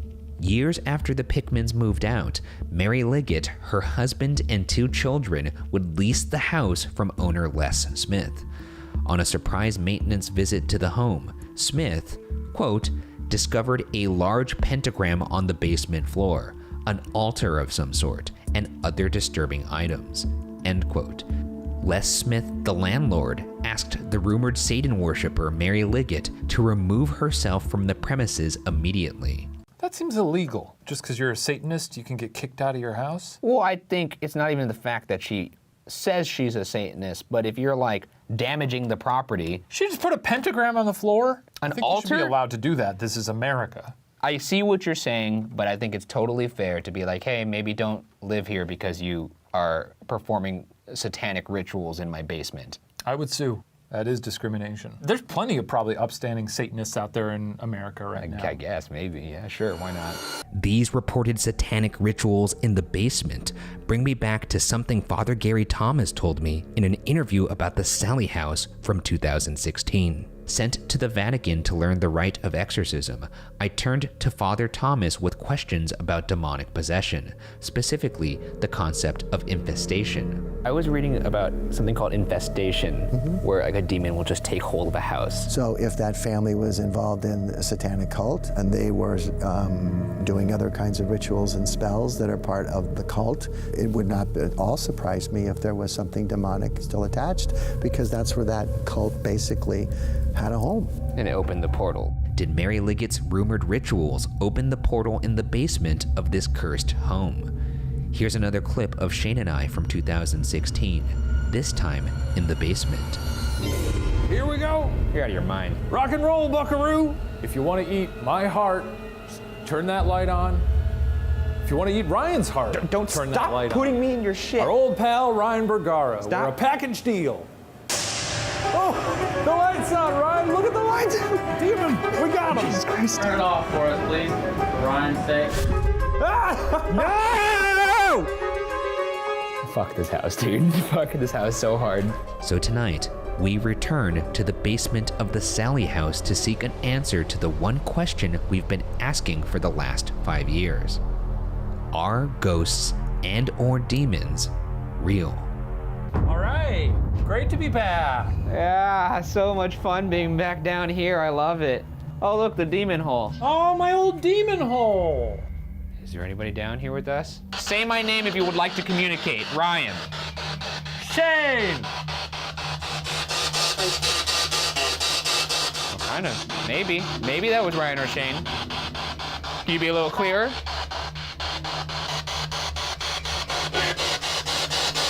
What's this? Come this way. Which way? Are you in the hole? Hurry. Hurry. Are you in the hole? Come on out the hole, fucker. Come on. Get out of the hole! Come on! Get out of the hole. I'm giving you a big movie moment here. This is when you turn slowly around your shoulder and you say your last name. What? Do you want Shane to lay on the pentagram? So I'm not laying down there. Character development. I think you should. There you go. Wide open. Oh, it's just waiting for you. Yeah, it looks so appealing. Anybody down here with us? Look, he's on a pentagram. If there is a demon down here with us, do please turn on the flashlight. In 3, 2, 1. You know, if you want to follow Shane Madej home, turn the light on. Oh, there we go. I mean, you're welcome to, honestly. If Ryan looks like a tasty little snack. Oh, no. Oh. No, it's not fully. Oh, fuck, it's off. Turn the light off if you're gonna wait till we fall asleep to crawl into our little souls. No. No. Yeah, seems like it. If you really would like to do that, and I need to know that you're actually here, if there's something that's actually here and that's something you plan on doing, prove it by turning on the light right now. Suck it easy. Oh, but I didn't mean that. I did not mean that. You did mean that. I did not mean that. Does that make you angry? That was just a reflex. Turn the light on if you think we're the greatest ghost hunters who ever lived. Yeah! Yeah! Confirm it. We are the best ghost hunters in the fucking game who ever existed. Turn the light off right now, because I'm on the pentagram and I fucking did it for you, so turn the light off, please. Yes! We're Sallie approved! Fuck yeah, Sallie. Let's get the fuck out of here, dude. Well, now we have to do our solo investigations. Ah, shit. Well, here we are, the final investigation. That's right. You've been very confident up until now, and now there's a genuine fear in your eyes. It's gonna be fine. You're gonna go in there, you're gonna have a great investigation. Yeah, I'll see be you back fine. at the hotel. No. This is a very stupid idea. Yeah, you're not gonna have fun in there. There's no way I'm gonna make it 20 minutes. It's unbelievable. So long, friend. Okay. A little one-on-one time with Sallie. I really have no one to blame but myself. Not only for what happened tonight, but I mean for creating the show. It would be pretty sweet if I shit my pants in the series finale. It's my little friend. She'll just kind of walk around with me, keep me safe. The second I walked into this room and I saw this funny little lady, I thought, there's a connection there. Sallie, if you're here, I'm all alone. I gave you a golden opportunity to possess a big lanky freak. And you blew it. You blew it. Hey, Sallie, it's me, Shane. We've met before. I was here 5 years ago. We've been telling you this all night. I'm an old friend, and I'm just looking for one of my demon pals. Would love to get to know you, love to hang out. It's really hard for me to feel emotional right now at all, or any kind of like, oh, this is it. This is the last hurrah. Maybe if I try and latch onto that in the house, that'll help me be not as scared. Sallie! Sallie! Burn this whole house down, tear it asunder around me. My guess is the fear is gonna take over my body, and I'm just gonna try and be crazier than her. Maybe you could hop down here and just kill my ass. Pull my legs apart like a wishbone. You're blowing it. Once and for all, and I don't mean to make an ultimatum, but I'm just letting you know that unless you fucking kill us, then you're joining the ranks of Annabelle and Steve. You know, the losers. We boomed their asses, Sallie, and now we're booming yours, and you're not even doing anything about it. You're just sitting there and taking it. This is embarrassing for you. Nothing, huh? Nothing. Absolutely nothing. 'Cause that's what you are. Isn't that right, Sallie? You're a big nothing. You're powerless in the face of the Ghoul Boys. Is it over? It is over. Oh, time really flew. It didn't fly for me, and I don't think it's gonna fly for me when I'm in there. Oh yeah, you heard some crazy stuff in there? Is that what you're gonna say? I know, sometimes I do that as a joke. Every time you've done that, but yeah. Okay, I guess I've done it a few times. Every time. And I know every time I say, well, this time I'm serious. Yeah. But I heard some stuff. I'm sure you did. I did. I'm sure you did. Hey, come on. Look alive there. It's gonna suck ass. Yeah, I know, I'm telling you, that's real scary. Okay. Well, Well, let's just get this over with, huh? yeah, well, you say that like it's gonna be fast, but 20 minutes is a long time.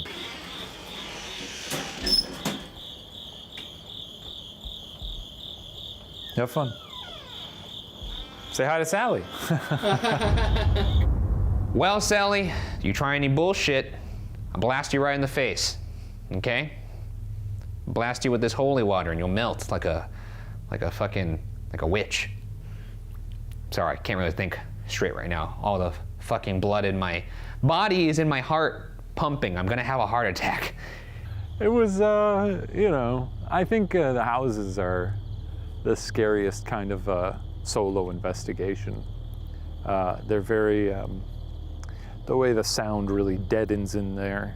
It's also spooky to be in like a room and then, like, the scariest thing that could happen is to hear something else somewhere in the house. None of that happened in there, but it has the potential for it. So yeah, spooky. Certainly spooky. It's a spooky house. Always has been. Always will be. Whew! Boy, do I hate it in this kitchen and I'm alone. All right, let's fucking do this. If there's something in here with me, turn the flashlight on. Please don't. I'm gonna humbly request that you don't actually show yourself because frankly, I don't want you to. That moment has passed. But if you do want to show yourself, you can show me a sign by turning on that light right now. I am not my fear. I am stronger than my fear. Gonna go ahead and start my way up the fucking stairs. Fucking sucks, dude.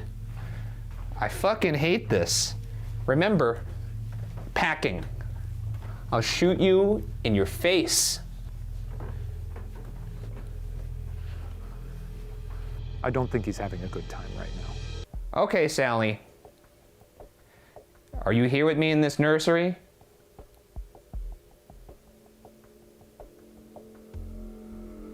Can you show me a sign?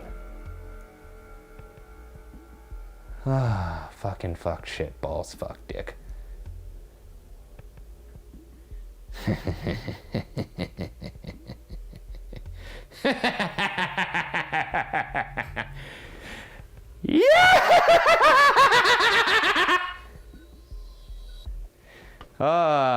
Boy, do I hate this. Yeah! Fucking sucks. It sucks, sucks. Oh.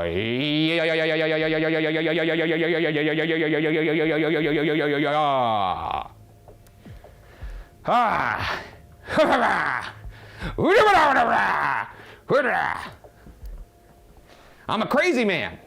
I'm a crazy man. I'm a crazy man. I'm in the Pikmin's bedroom. I'm a crazy man. Crazy man in the Pikmin's bedroom. You can close one of these doors if you want. And they don't know you're here. And I'll fucking find you. Alrighty. Once again, the name is Ryan. Say my name back to me if you would like to communicate. Nobody on the spirit box, huh? What does that mean? I think he'll go into the basement. I think he will. If he doesn't, then he's perhaps the biggest coward who ever lived. Here we are, series finale, baby. Is there anybody down here with me?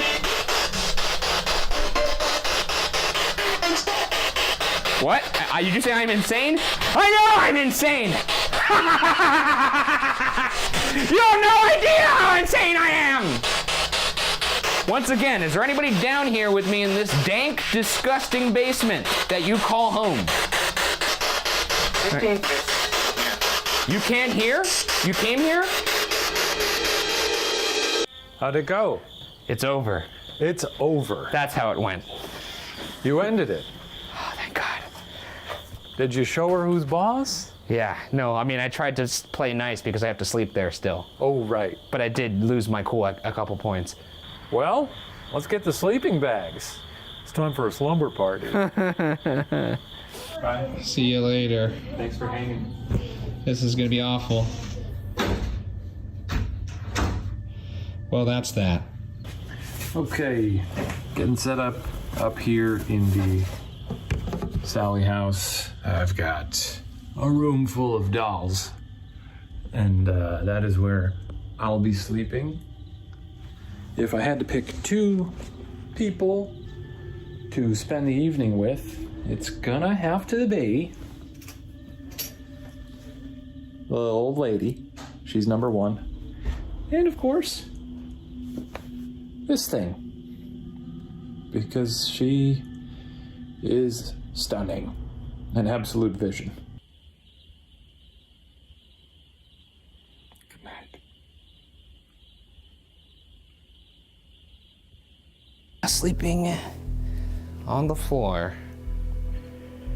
in a haunted house, taking the shoes off, making myself comfortable at the Sallie house, a place I never thought that I would return to.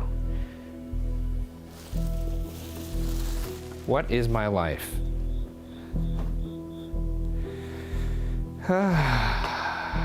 Okay, that bed is set. It's about 4-ish, 4:30 or something right now. Hearing footsteps upstairs, it sounds like almost. But from that ceiling, so that would be.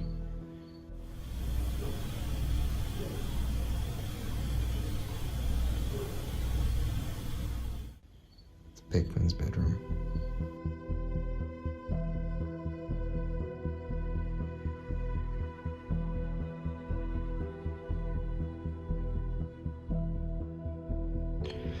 It's morning time. Yay. I think I slept for like 15 minutes. I fell asleep for like 15, 20 minutes. Sweet freedom. A weight's been lifted. Yeah. The series is complete. Oh, don't forget the spirit box. Oh shit. Nope.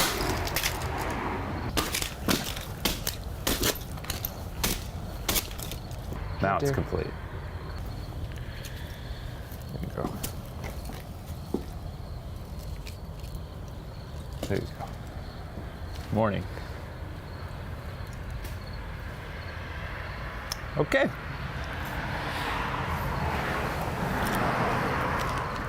Just gonna keep that, but for my own personal use, but unbelievable. After almost 6 years of traveling the world trying to answer the question, are ghosts real? We've finally reached the end of our journey in the very place we started it. From chilling crafts to cursed catacombs, from no longer luminescent lighthouses to mystery mansions, from petrifying prisons to sinister sanatoriums, or back to the simple detective's office where the mere act of wonder was enough.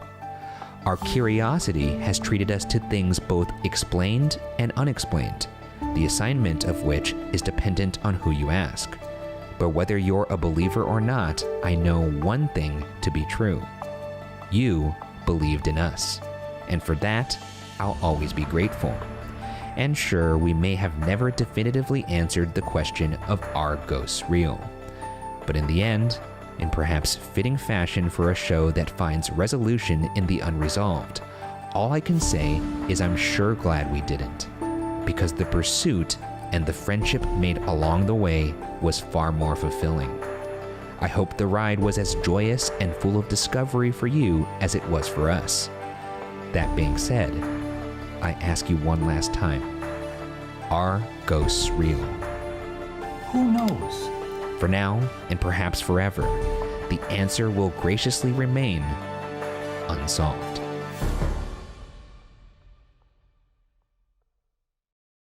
This is certainly a first-time experience for me. I've never really had to say goodbye, I guess, to an entire community of people. But since this is the position that I'm in right now, I'll give it a shot. This show definitely became something bigger to me than I ever thought it could. When I came up with it, I really just wanted the opportunity to talk to my friends, essentially. Through that experience, also having it give me opportunities in my career and the ability to do something that I love for a living is also something that I never thought would be possible. And that's largely and mostly in part because of you guys. If it wasn't for every single one of you who watched this show, there's no way that him and I are sitting behind this desk right now.